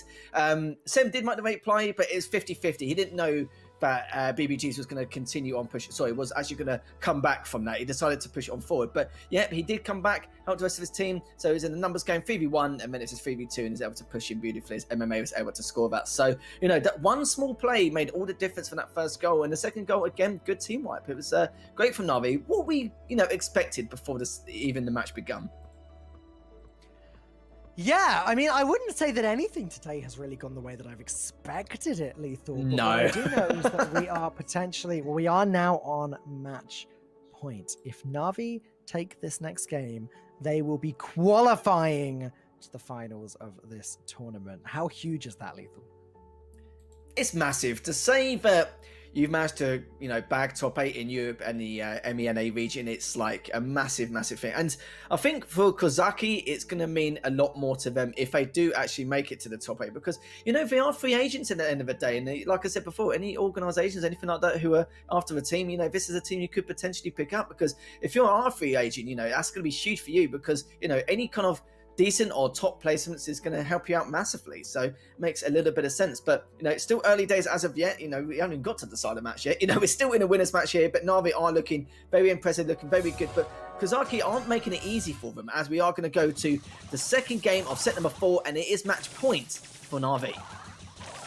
I wouldn't want to see them make it easy for them, as here we go.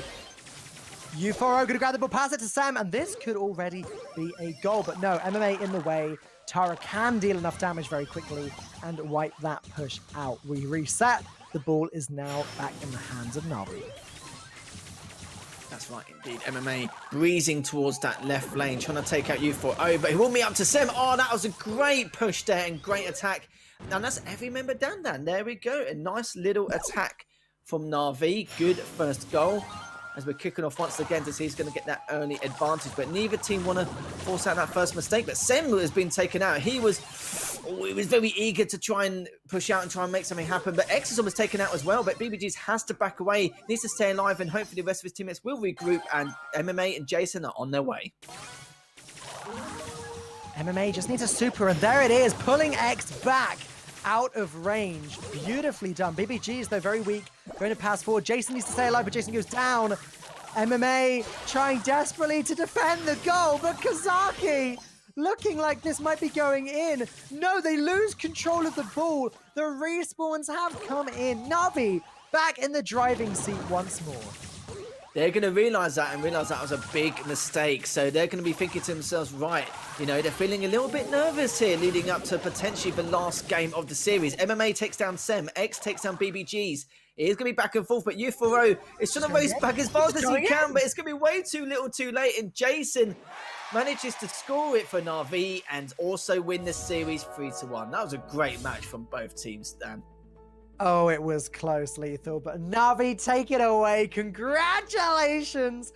You have qualified for the finals, but on the other side of things, Kozaki are going to be having a rematch against 3T. That's going to be coming up very soon, but first, some of the best moments. That goal was particularly incredible.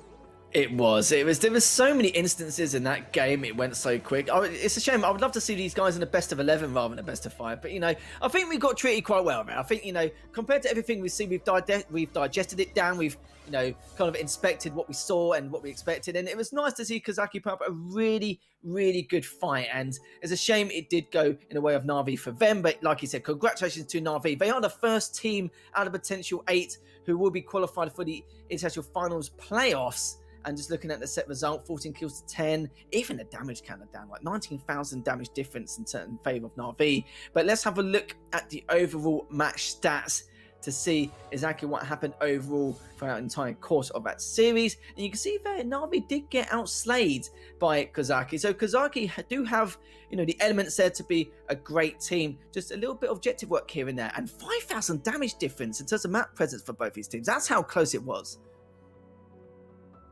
Yeah, a huge, evenly matched game. There's no two ways about it. Kozaki definitely should not be ashamed of themselves for their performance here, but more importantly, they need to keep their head in the game, because now things don't stop for them. They are about to play one more very important match. It's do or die. It's qualify or get eliminated now against 3T. They know that they can do it. They've beaten them once before, but can they do it again? That's the question. Very, very excited. We are going to send one more team home, but we're going to send one more team to qualify for the playoffs in the top 8. So don't go anywhere, because we've got a few highlights for you before we go into our next match.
Hello everyone, welcome back to the Gamestars League Season 1 for Brawl Stars. This is the International Finals, day number 1. We are heading through to Group A, and we're almost finished, Dan, but we've still got one more match left, and that's the decider match between Kozaki and 3T Gaming. Now, before we go into this, we need to really discuss, what's been happening so far. So, of course, Mood Gaming have been knocked out. They placed 4th, so commiserations to them.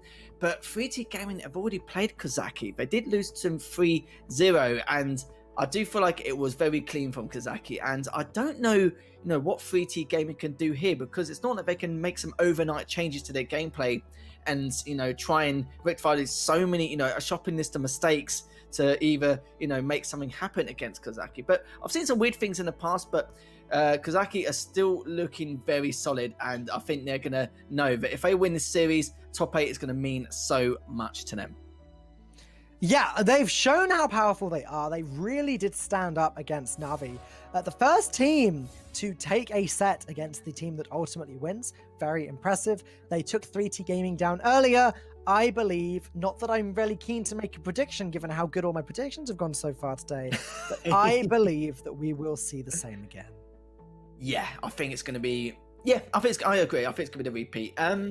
Yeah, just looking at the popular brawlers, Barris, loves his Barley. Apart from that, it's all very consistent across the board, apart from U4O, selecting Max 17 times. But then again, Kozaki have played the most games out of any other team from the entire course of the last 5 weeks. So it makes sense why, so many brawlers have been selected. But Max 17 times, I would say that's a huge amount. But then again, not really, because of the amount of games he's actually played. So it does make a little bit of sense. But Kozaki, they are looking super strong, very hard to, I don't want to be so anticlimactic with how this matchup is going to go in the way of 3T Gaming, but I don't think it's going to be anything weird like we saw between Mood Gaming and 3T Gaming earlier. 3T Gaming are probably thinking, like they're really happy to even make it into the decider match, let alone anything else, because of how, highly stacked the teams are in this group. And just looking at the head-to-head, and a little bit different to say, I think Consider KD's slightly better on the favour of Kozaki, which is,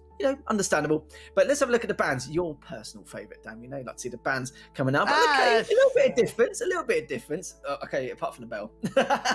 Yeah, 50% difference. Yes, Surge Band. And when you look at that, it says 37% win rate, which is, it's an odd sight, isn't it? 37% win rate, so ban it. Well, either way, there you go.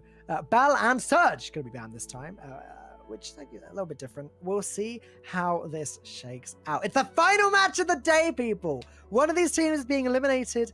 The other will be moving on to the finals. It's an important one.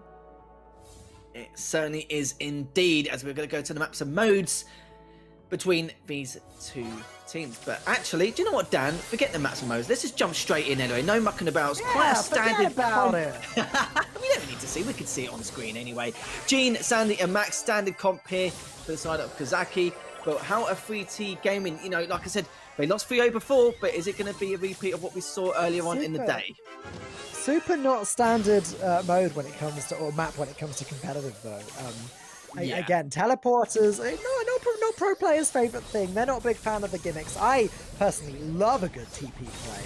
But here we go. The first push going in from Kozaki's side. And that's a lot of damage for a first siege bot. Look at that. 66% damage dealt. And 2 bolts already banked for Kozaki to the next siege. A successful pull and elimination from Kozaki's Gene. That's going to be a 3rd bolt banked by U4O now. It's getting a little closer now as the other members of Kozaki did get defeated, but still, things are looking okay for Kozaki. Yeah, I'm pretty speechless by that. On average, on the first siege, but you normally see, about 0 to 30% damage with the bot, on the type. But yeah, considering you've done 66, that's, a huge margin. But let's see how 3T Gaming can respond to that as the bot is already coming into play. But we've already done quite a few damage. But look at this, so Dan, down to 50. So this large siege bot is going to be all the difference. Both the bolts are the same. Apart from 3T Gaming do have any advantage in terms of map control. And X is just, biding this time on the south side, Sem on that left lane as well. Neither player can push. They're not going to try and do anything with this numbers game. As U4O just manages to join the fray as, oh, look at that. You saw where Barris got pulled and U4O manages to finish him up beautifully. Now they're the ones with the map advantage, map control. But as I say, though, 3T Gaming do have 8 bolts here. No, it's not. It's not winnable. They can't tie this up. There's no time. 3T do win the siege. It's level 8 siege bot. Now, in theory, Kazaki could defend from this. It is possible. They need to focus down the enemy brawlers, but no, only Gene left standing. Gonna pull the siege bot out of the way, but that doesn't matter. That's it. The damage has been done. That is gonna be game 1. Going to 3T. Kazaki, not like this. The fall from grace. This is not what we want to see here. Today's been really weird, Dan. I'm not gonna lie to you. I was just watching that towards the end, and I was just like, "Oh, okay. Well, I was saying that 3T Gaming got like a shopping list of mistakes they need to try and improve on. But look what we just saw there. First game, first set. 3T Gaming. My first instinct was going to be right. Kazaki are going to be, pretty mad about that. They've got to take anger out on someone, and 3T Gaming are just going to feel the force of the entire side of Kazaki. But no, we're not. We're going to go to game number 2. Comp is the same for Kazaki here against the Coldy M's and the Gene. And we'll have to see if 3T Gaming could maybe, just maybe, Dan, take the first set. The fact that Kazaki lost control after that first siege push was the problem for them. It was a surprise to see that happen.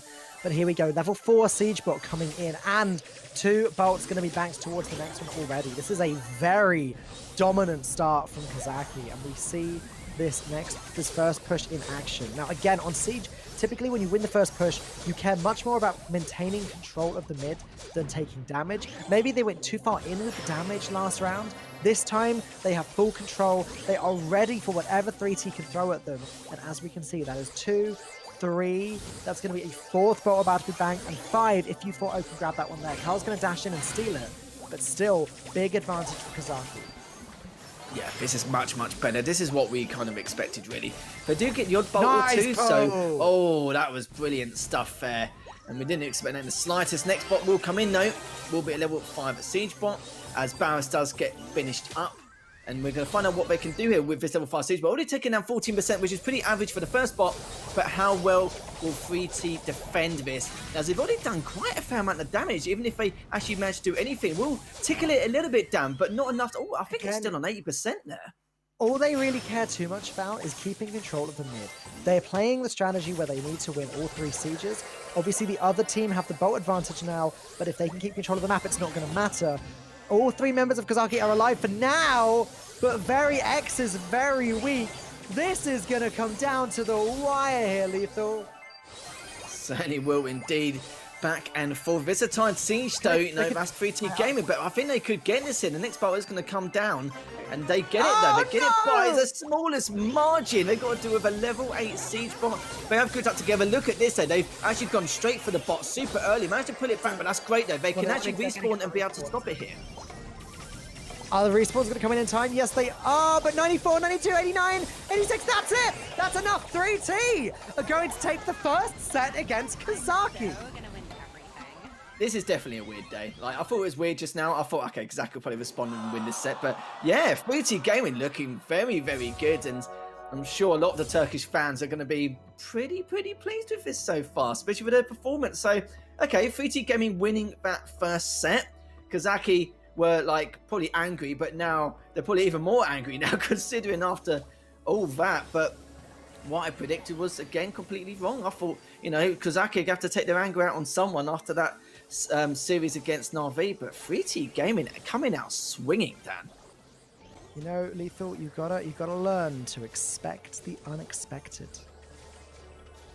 Yeah, but wise words. I think I'm gonna have to listen to those wise words. 3T, or Siege rather, is a game type where we often find that teams that win sets or win matches, if they drop one set, I would say Siege is the set that is most commonly dropped by winning teams, if that sentence makes any sense. Yeah. It's a tricky one. But yeah, 3T starting strong. We're going to move on to Heist now on Kaboom Canyon. I don't believe we've seen any Heist yet today, Lethal. I'm trying to think. I think I might have seen one, maybe. I think we've seen one earlier, but that's about it. But do you know what? I think with Siege, I think what you're trying to say, I think I do understand. It's where the good teams go to die. That's kind of how I see it, really. So, yeah, normally if the better team, they're literally... Yep, that's one way of putting it. It could happen. It could happen. But now, right, we've seen it once. It was the Colette match, wasn't it? Of course. Yeah, that was it. As our Dake skin now on the left side with that Piper doing a nice amount of damage, keeping it mid control. As Sem was trying to push in, does get one, but got traded out straight away. U4O as well joins the fray and tucks down our Dake skin there. Barris takes down X, and Sem's looking to push that right lane, but not before Ilka is actually on the right lane, just trying to keep him at bay ever so slightly. So 3T Gaming with map control here, Dan. Yes, they have indeed. Sem as well with a very nice super on the Brock. Kazaki making their comeback. They are now ahead. And Sem is going to sit here, try and charge up their super as much as possible and keep supering the enemy safe because it deals so much damage. Sem even going to just eat up Nani's super there just because he knows that it's not going to kill him. There we go. Popping 3 attacks into the Nani to get the elimination. Does charge the super. Goes down at the same time. Maybe this is a chance for 3T to push. Certainly indeed, as both players are going to go at each other in the middle of the map. But Ilka takes down U4O. Not before Sem quickly jumps in with that Colette and actually does a little bit more damage. I think it's 13% each time with that Colette. And now you see that our Dake skin just trying to keep him away. X and is on that top left-hand side. Just been a real pain in the backside. And he's already done too much distraction for the side of 3T Gaming, and Kazaki finally win their first game. It feels weird saying they finally win their first game when I kind of feel like they should be 3-0 up in terms of scoreline in games. Yeah, well, there you go. It's a wild world. Kazaki take game 1 of Heist. That's more the kind of game that we are expecting to see. 3T, though, still ahead. They just need to not let that loss get to them. Just keep it going. Keep it, keep their heads down and focus up. Because if they concentrate, they could beat the Goliath here. They could have a real David and Goliath situation. I hope so. We don't really see these situations often. I love it when predictions are wrong because now we can see something like this. Yeah, I don't know what happened in that Siege one. Maybe you were right. Maybe because it was one of their strengths as well as, in terms of that mode overall, good teams do struggle a little bit more. So you could be right here, Dan. I could be right. But because that was a great performance. 3T Gaming did put up, a good effort. It's just when they had map control, they didn't really do too much with it. But as soon as Kazaki smelt any kind of opening, you saw there X was just going straight to the top left side. He's quite similar to Sem on in the same situation where he likes to try and abuse any kind of situation when he sees a portion of the map which is not being covered. But now we have to see what they can do. Here, Barris just trapped in that left lane, somehow still manages to survive. But U4O just prioritising that safe. Makes perfect sense. Sem finally takes down Barris, and Ilka also taken down as well. So already, I say that. The Piper gets taken down, so X, a great kill from him. And look at X. Dan, honestly, this man has just been a real pain in the backside over the last 5 minutes. Yeah, that's one way of looking at it. 3T's safe is getting weaker and weaker. It's going down bit by bit. X just dealing all of the damage. Look at that. The super on top of the save. Look at how quickly the save is falling in HP. Ica is going to put the super into U4O, who body blocked it. But hang on a second, Lethal. Damage is coming into the save. And it is indeed. Only a little bit, but as I said, it now dropped down to 70% thanks to Barris's Colette. Does take down U4O in the process. X does trade him out, but Ilka also trades out Sem. So now this is map control again for 3T Gaming, but it looks like they're starting to pull back slightly. They're a little bit scared to go for the push onto that safe, and they're worried about what they're going to do in terms of execution. They're playing the numbers game now. Good way to pinch and sandwich one of those players on 3T Gaming. Ilka just trying to pull back, won't be able to, as U4O catches him due to his speed, and both Colettes are going against each other, but U4O is like, okay, that's fine, you can do as much damage as you like, but I'm going to be going for your safe, as objective efficiency is on their mind. 6%, and there we have it. Kazaki, old and faithful, what we assume should happen rather than that last set, and now tie the series 1-1. That's one set apiece, Lethal, and this final match of the day is exciting. I was worried that it was only the last match that we were going to see things get this close, but here we are. Heist going in favor of Kazaki. Awesome stuff. Yeah, brilliant. Like, this is, we expected, we thought to ourselves, well, Kazaki, come on, like, we need to really show you A game now. Your recent form's been really good. Don't let us down now. And, it might have not been the fact that anger took their toll on them, on the fact that, losing to Na'Vi. Maybe they were just demoralised from losing that match because they were so close as back and forth. And it is quite difficult. It's nothing to do with stamina because there wasn't really enough matches today in order to cause any low amount of stamina in terms of energy levels going into the next one. But have a look at this, though. 3T Gaming did actually outkill Kazaki by 5 kills. And again, like I mentioned earlier, once you have map control and you can push for that safe, you've got to, abuse those advantages. Don't just stand around and dilly-dally about. But Sunny Soccer Brawl Ball will be the next one, Dan. Yeah, on a heist, it's really a way. It's a question of how you use the resources. Sometimes it is correct to ignore the enemy brawlers and just smack down the enemy safe. So yeah, very interesting game. Here we go, though. Brawl Ball. Sunny Soccer. This is going to be good. Lots of long range stuff, lots of short range potential as well on this map. Honestly, anything can happen here. Yeah, I'm not going to make any predictions. We've seen what's happened in the last few sets, so I'm just going to leave it. Kazaki now, yeah, they looked very good on... I think I'm just going to go by how they did against Na'Vi, because they did look very strong against Na'Vi. Na'Vi just only had a couple clean games, some were very messy. But now I think Kazaki have realised what they're risking here. Not only they're risking, maybe potentially getting an org in the future with a good placement, but also the fact that, if they miss out on top 8 just because they're a little bit upset from that winners match, they're going to be kicking themselves even more. Yeah, of course. This is for whoever loses this match. It's going to be a very frustrating position to be in. You've come all this way and sort of been knocked out at the final hurdle. 3T have tried to fight their way back in to the position where they can qualify. But for Kazaki, having came so close to qualifying out of the winners bracket, if they lose this would be a disaster for them. Yeah, it certainly will, because this is like a dream moment for both of these teams. With Mood Gaming coming fourth and getting knocked out, they're laughing at this moment in time. They're thinking, oh my goodness, actually we do have a chance, because we were saying, okay, Na'Vi Mood Gaming are probably going to qualify, and then the other two are going to fight out for third, and then that'll probably be, pretty much just of it. But yeah, these two are living the dream in a moment. The fact that one of these two could get into the top 8, it's madness. And look at this, almost a mirror matchup. Just instead of one of them, instead of Sandy, it is going to be for Cole on the side of 3T Gaming, Dan.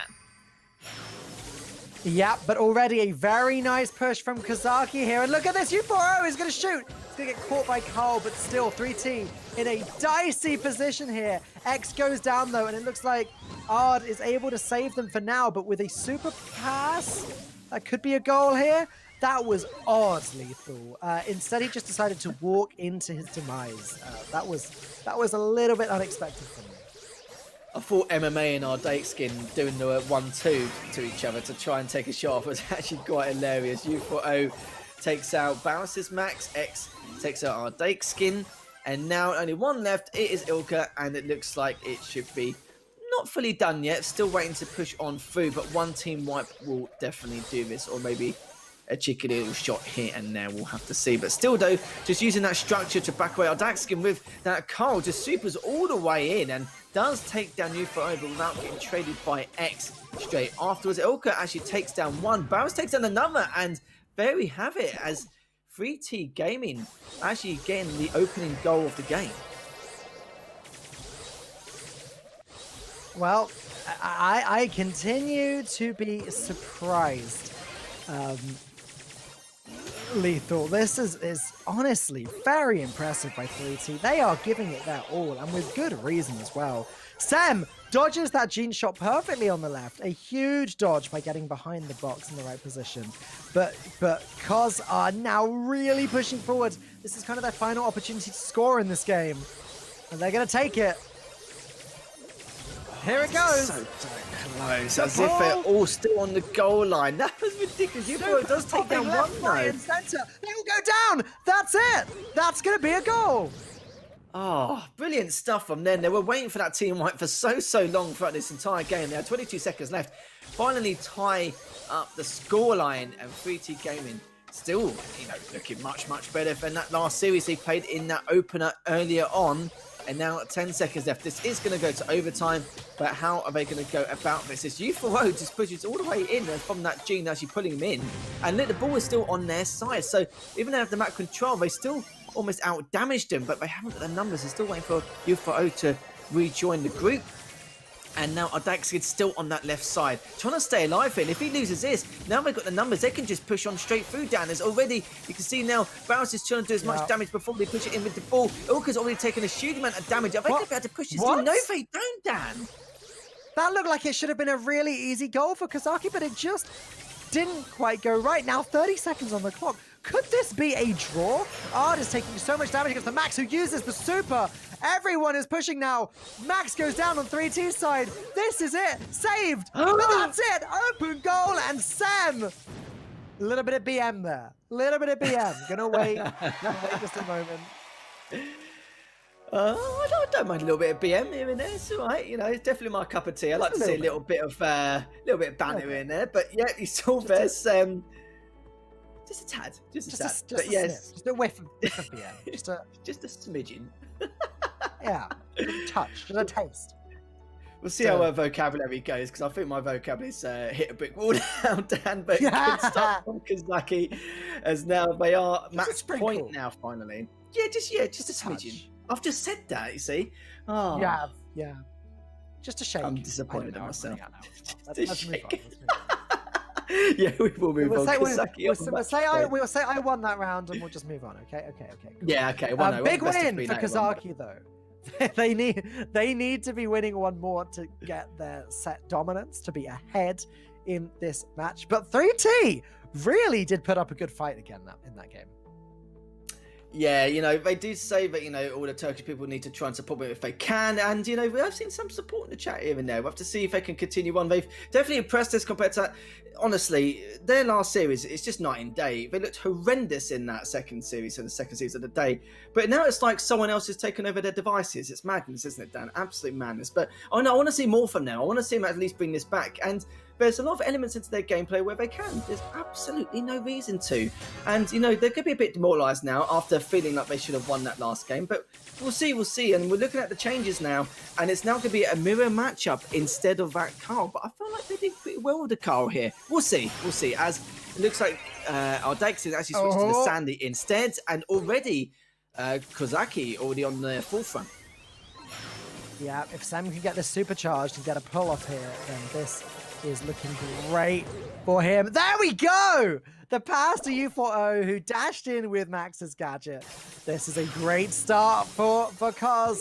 They just need to do a little more. They just need to keep that ball away from their goal. But here it comes on the right side. U4O goes down. Sam is the only brawler in the way. Gadget kicks the ball away. The respawns are coming in. Oh no! Save that happens. I thought they should have scored at least twice then. I just don't think they were sure. But now it's on their side. And X and U4O, they were tempted. They were just a little bit tempted to go on through. But they knew they're just too far away. And by then, one of them would respawn and push straight in anyway. U4O trying to back away. X looking to do the same and try and recover. Sem, a slight misplay there with that super shot, but it don't really matter too much. X has cleared up our Dake skin. And look at them, Sem trying to put it in, but not before Barris gets there in the nick of time on the respawn. Barely on the line. Still looking to recover, and I think a team wipe is going to be in order for them to even try and finish this game and set, and maybe even the match.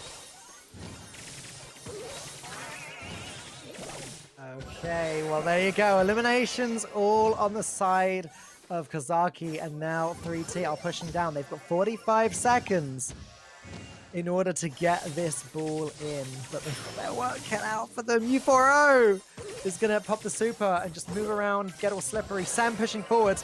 The more away from their goal they get, the less likely 3T will be to score. And obviously more eliminations help. Obviously, another goal helps even more as Kazaki take the set. We are moving to set 4, and Kazaki are so close to qualifying. 3T! It's slipping away from them, Lethal. It's slipping away. See, that's how far ahead I am. I'm thinking that was match point. Apologies. Yeah, we are going to set number 4. And yeah, Kozaki just looking a lot better here. Still though, 3T Gaming still put up a really good fight throughout that entire course of the set, but yeah, just slipped away from their fingers just a tad. And I feel like earlier on that should have been a goal a couple of times, but yeah, it's just one of those things. But Kozaki on match set in points, almost going into set number 4. But yeah, ridiculous stuff, absolute madness. I just cannot believe what I just saw. Amazing, amazing work for Kozaki. They have been, for me, they have been the most impressive team of the night. Honestly, they've just, every single time I've seen them, they've impressed me. Almost taking down Na'Vi, a team which I think on paper should have won quite easily. I'm very happy that we've seen this team, and I love to root for an underdog, but honestly, at this point, I want to see Kozaki take it all the way.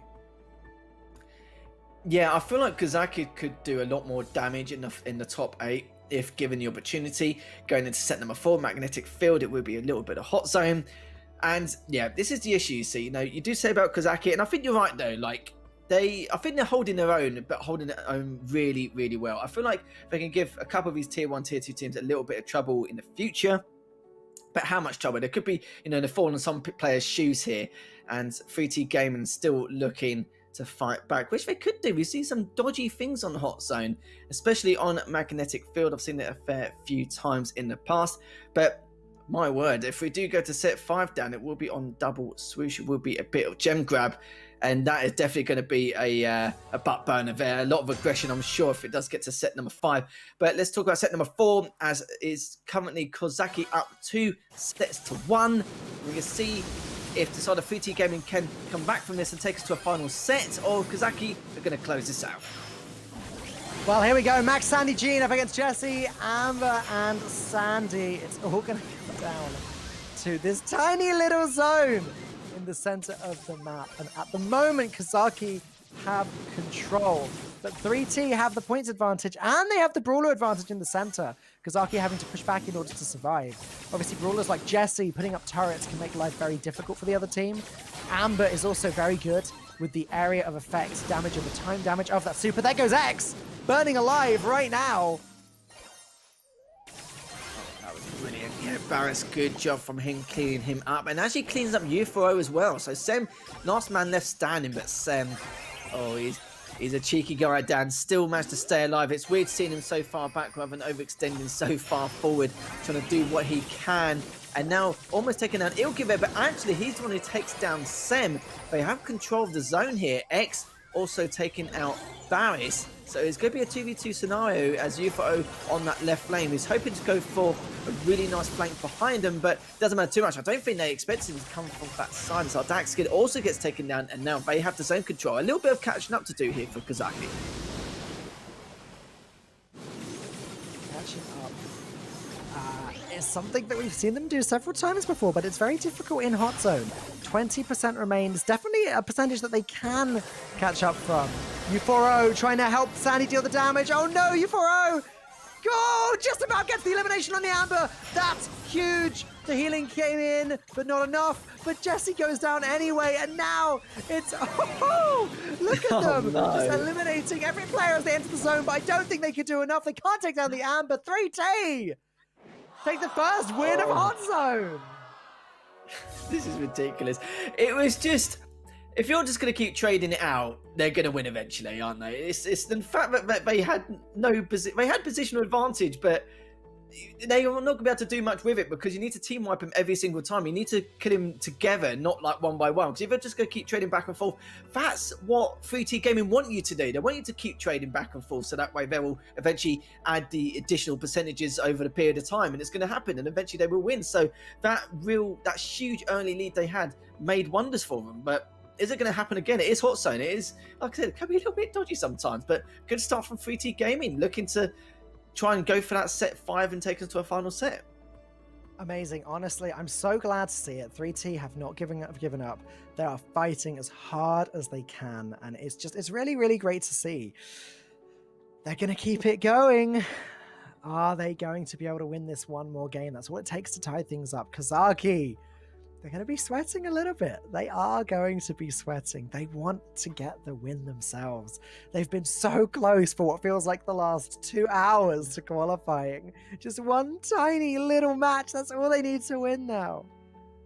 Mate, I'm sweating and my blood pressure's gone up just watching this series. It's just ridiculous. Yeah, Like, you know, after the clean games from that ball earlier on, I was like, okay, you know, that a couple of games are a little bit convincing. I feel like Kozaka is starting to feel their feet a little bit, but they're just struggling to adapt to 3T gaming. This is the difference between Kozaki and Na'Vi earlier. Na'Vi just was able to adapt and Kozaki couldn't, and it seems to be a similar detriment which they can't really rectify. You can't just rectify adaptation. That's something you pick up along the way as a team after being together for so long. But look at this though, U4O on that left lane was on 291 HP, barely gets away, and still scoreline a little bit similar, 3T gaming a little bit ahead. I mean, look at them. They've got the center. Koz is doing what they can. They are going to take down the Amber, but they are going to be burning alive anyway, thanks to the other Amber's super. Oh man, Kozaki just needs to get control of the center. That Jesse turret got melted. 3T seem to have Hot Zone in the bag. They know what they're doing. I think the turret's health has decreases now, not by a lot. I think it's literally like a couple hundred if that. Not saying that would make any difference anyway. Just look at so far, trade still back and forth. 3T Gaming still looking actually not too bad. Barris surviving on that right side with the Amber. X looking to do the same. Trying to fish him up, he actually portaled through, gone to the left lane, but U4O is not going to expect this, and he's taken so much damage already. Map control goes in favour of 3T Gaming. X looking to see if it can make an impact by any means. Sem actually rejoining the fray as well. Oh, this is ridiculous, Dan. Already, oh my gosh! Dexy gets taken out as well. Did you see the turret just soloing the other team? That was incredible. Yeah. Oh, I don't know what to say. 21% versus 65. Take it down. Well, Kozaki do have control of the mid for now. Never mind, Ica pushing forward. No, Ica goes down. If Sem can stay alive, this is huge. Ems pops the super at the top. Ems is going to go down, but it looks like Kozaki just about able to stay in control. The turret pops the gadget, slowing down Sandy, so Sandy can't push forwards. Kozaki are really giving this everything they've got. X alive with 4 HP. Is going to get found by the Jesse. And now I think, Lethal, we're getting to that point now where 3T are sort of over that threshold where it's going to be very difficult for Kozaki to come back. Is this really going to happen, Dan? We are going to go to a set number 5. Victory does go to 3T Gaming. So 3T Gaming in the set. 2-all now going to the final set of the series. And they are looking pretty damn good here, Dan. We've got to talk about this just from start to finish. So, you know, I think it's fair to say that we said 3T Gaming are probably going to be, you know, bottom of the group. You know, for the heavy hitters there and the juggernauts in this group, it looked like that 3T Gaming were going to have a one-way ticket on the struggle bus. But now, looking at this so far, that was quite convincing. The first game, you know, they struggled to, you know, hold their, you know, large lead, but then 3T Gaming with some of the flanks, their initial pushes, the initiative they were using even as individuals was just remarkable. A lot of mental arithmetic went into some of the plays they made and the coordination, and now we're looking at potentially, you know, the team we thought were going to get knocked out of the group to now not only taking out Mood Gaming, but they could, dare I say it, actually take out Kozaki in the final set. Honestly, my mind is blown, Lethal. Like, this today couldn't get any crazier. It all comes down to this one set, which I believe was it Gem Grab?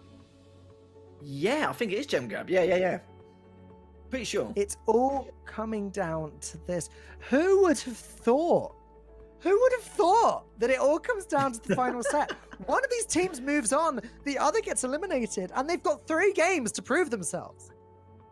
And it's not like Kozaki out killing him and out damaging him. Look, they're actually, you know, 4 more kills, 27,000 more damage.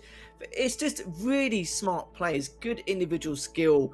You know, pieces are coming together way too late, and I just can't believe they had a shopping list of mistakes, and now they could actually take this series and responded so well. So, 3T Gaming doing an incredible job so far, completely ruining both of our predictions. And it's going to be on double swoosh. It is going to be gem grab, like you mentioned, Dan. And this is, this one set could determine, a fair bit of prize money, but at the same time, to determine who's going to go to playoffs on Saturday. Yeah, it's so much to play for. It really cannot be overstated. It's all going to come down to gem grab, double swoosh, lots of grass again, lots of nice places for Sandy to get some damage and all of that good stuff. I'm so happy that we've managed to get this result. We've managed to get something this close. Yeah, we had a few sticky trios. Well, let's be real, let's be honest here. But I just think it's just a remarkable story how someone who got convincingly, defeated earlier, and now we're going to set 5, game number 1 between Kozaki and 3T Gaming. And can we really see probably, an underdog story from 3T Gaming actually be able to make it into the top 8, or Kozaki finally going to respond and take this match?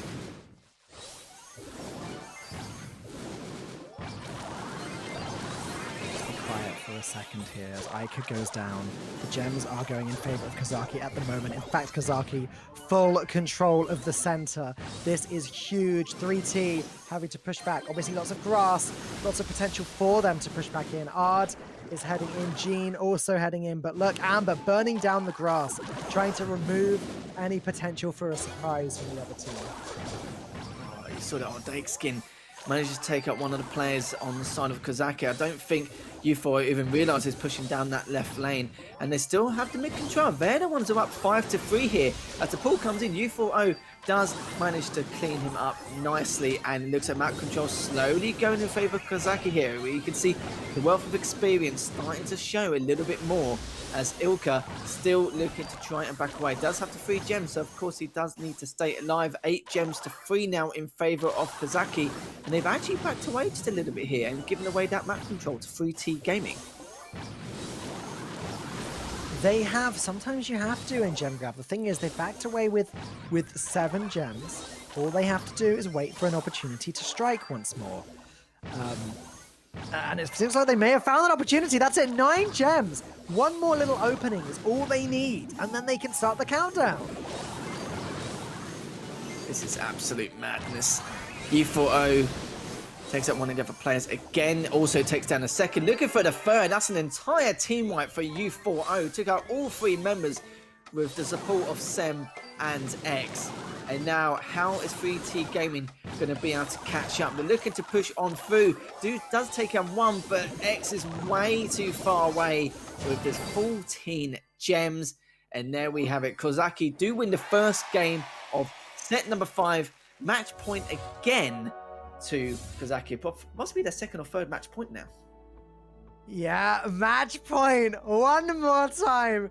Kozaki have been fighting and fighting and fighting for this moment. Could this finally be it? Oh god, they must be having a really stressful time, Lethal. They must be having a really stressful time. I'm having a stressful time just watching. Yeah, I'm, slightly going into a cardiac arrest as watching this. I think I will do if somehow 3T Gaming actually do win this. But yeah, it's just remarkable stuff. But you saw there, the experience came through for Kozaki. It seemed a lot better. Our Darkskin, I do feel like did really well pushing up on that left lane. Good flanks from him, abusing the bushes and just trying to at least try and surprise attack, trying to inflict some surprise attacks on the side of Kozaki. But still early days here. I do feel like there was some elements where 3T Gaming did look pretty good. They were pretty much giving map control at times, but yeah, we'll have to see. It's still very back and forth. It's very hard to predict it, but Kozaki match point again. Surely they can't, go onto like a 4th match point and then lose. It's a big ask. It is. That's definitely not the position they want to be in. Like, I just imagine. I can't imagine what they'd be thinking and feeling if they get to that point. But here, 1 game separates them from victory. On the other side of things, 3T the potential comeback that they're going through. They have been pushing so hard, and they could still make it all the way. They just need to win 2 games of Gem Grab. Well, here we go. Match point for Kozaki. 3T Gaming still need to win 2 games back-to-back representing Turkey. You can see here, comps pretty much the same. Yeah, it is a mirror match between both these teams. First gem goes to the side of 3T Gaming. Good start though. Sem does interrupt the party ever so slightly to actually regain map control back for Kozaki.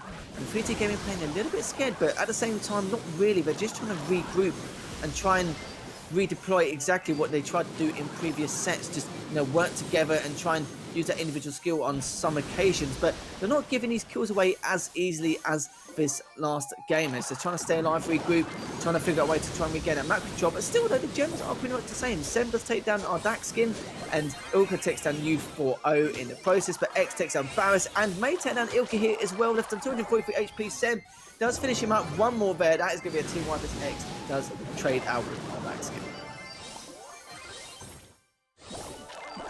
We're almost there, Lethal. 2 more gems, and they're right there. Are they gonna? Are Kozaki going to be able to grab them? They're so close. Gene goes in and dies. They cannot risk this. They need to stay back for now. They're gonna need to let the other team soak up those gems because they can't risk losing the ones they've got. Everything on the line right now. Yeah, Amber, they are very definitely weak at the sweating in their top. chair. Tara weak on the right side, but down goes Amber. Gene is going to scoop up those gems. That's it. The countdown starts. 3T need to find and eliminate Gene or Tara. That's it. 10 seconds left to go. They're looking to try and push it, but Dax has already taken way too much damage. UFOs takes down one, but Ilka takes down another. That's going to be it here, Dan. Finally, after a long, drawn-out series, Kozaki win set number 5. They win 3-2. They're currently now top 8 in the international finals, and we'll see them on the playoffs on Saturday. 3T Gaming, though, I do feel sorry for them. Commiserations. They, we saw them as potentially coming bottom of the group, having very little chance to succeed in making it into the playoffs, but they did so well, and I think they represented their country really well as well. So I don't feel like they should be unhappy about it at all. Overall, coming top 12 out of 32 teams, you can't really complain in the slightest. And yet again, congratulations to all the members of Kozaki. I can imagine U4O going absolutely bonkers after that last game.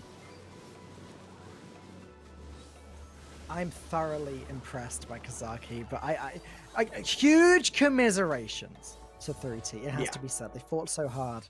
I really hope to see them in more competition soon, because clearly they are a very powerful team when they need to be. But this is your moment, Kozaki. Of course, yourselves and Navi have qualified for the finals. Awesome. I'm so happy to have been able to be a part of this event with you, Lethal, because this was a really awesome night. Certainly has been indeed. It's been a pleasure as always with you, Dan. Never a chore when I'm alongside you. Never a chore at all. It's always a pleasure, like I mentioned. And X, stop it, you. And we can see it on the highlights here. But with 3T Gaming, I'm just really impressed by it. I just feel sad that, when you see a tier 3, tier 4 team almost make, some absolute ridiculous upset that these things happen. But we will have an interview with the coach of Na'Vi, Org, later on, just to see his thoughts about, qualifying for the top 8 and how he feels the team played today. So, a lot of questions I'm sure we both will ask later on, and very excited to see what they think, and also excited to see how Kozaki will play later in the playoffs. Yeah, do you think they're going to mix things up? Do you think they're going to have learned from tonight? Do you think they're going to have anything that they need to take away and think about before they then come back and compete again? I don't know. They've certainly impressed though, and tonight they definitely deserve to go away and celebrate. Yeah, I think they know they are going to struggle a lot going into the playoffs, because now, don't get me wrong, they made it. They placed second in their group. They will have to play against one of the first places in the other groups as well, and you've seen how big or how good some of the other teams are. They could easily play against the likes of someone in for example, SK Gaming, you know, Clash from AC Milan, EXO, you know, the list goes on with the amount of teams and the amount of such great, incredible talent there is in Brawl Stars, especially in this league. So especially Gamestars League this season. So yeah, Kazaki, it's going to be a real. I think they definitely need to go through everything they went through earlier today. I'm not too sure if it's 3T Gaming playing a lot better and more to their style, or Kazaki just made too many mistakes. I don't think it was that there was too many mistakes. I think there was a little bit of both from both sides, but I just feel like 3T Gaming just played better. That was all. Yeah, honestly, they seem to improve throughout the night. But there you go. Final results. More eliminations, of course, on Kazaki's side, and it makes sense. They did win, but that's quite the big difference, actually. You know, 102 versus 82. That's 20 more kills on one side than the other. Yeah, and you know, we expect Kazaki. I've been going on about their objective execution for the last few hours, and it's weird that Kazaki, you know, they actually outslayed. You'd think that should be a 3-0, but a little bit strange. But you can see the map presence from 3T Gaming, 11,000 more damage overall. So, you know, they're definitely fighting back heavily, just couldn't get the kills to, you know, clean things up. I think the last set really did a detriment to the slaying power of 3T Gaming. But there we have it, guys. Here's the standings for Group A, as Mood were placed in 4th in the group, losing to Na'Vi and 3T Gaming in clean sweeps.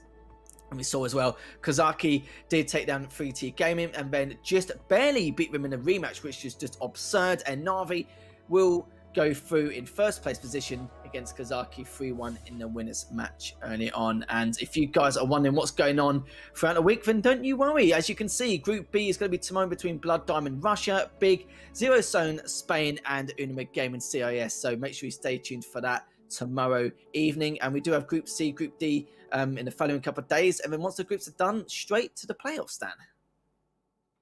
Yeah, well, there you go. I'm excited to monitor the rest of the week, Lethal. Of course, I'll be stepping aside. I've only come into cover for today, but it was cool seeing the start of this.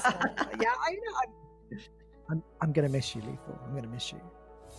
I know, I'm going to miss you too. Maybe we'll do it again in next month, in 6 months, maybe in 5 years' time. At some point, somewhere. But yeah, it's been 18 months. Having me. Yeah, always a pleasure, mate. Do you know what? It's been so good to work with you again. I'm not going to ask your final thoughts because you've pretty much given to me twice already. So thank you so much for being on the show, Dan. It's been a real, it's been incredible working with you again, and hopefully we will work together again in the future. But not only that, thank you all for watching. Thank you to production, you guys, the viewers at home. Without you guys, these events would not be possible. And we'll see you again, same time, same place tomorrow for Group B.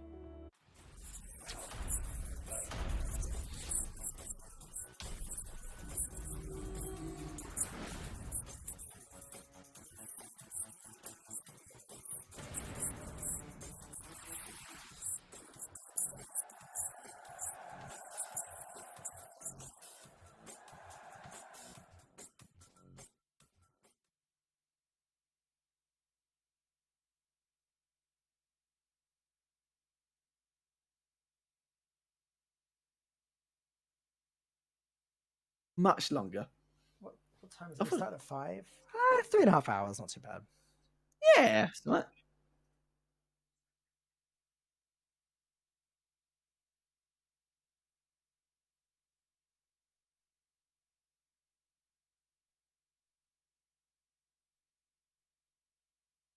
Cool. Cheers, mate. Thanks, guys. Cheers. Great work with you again, Dan. Hopefully again in the future. Hope it's quite soon. Yeah, thanks for hitting me up about this, Harry. Appreciate it. That's all right. It's all good.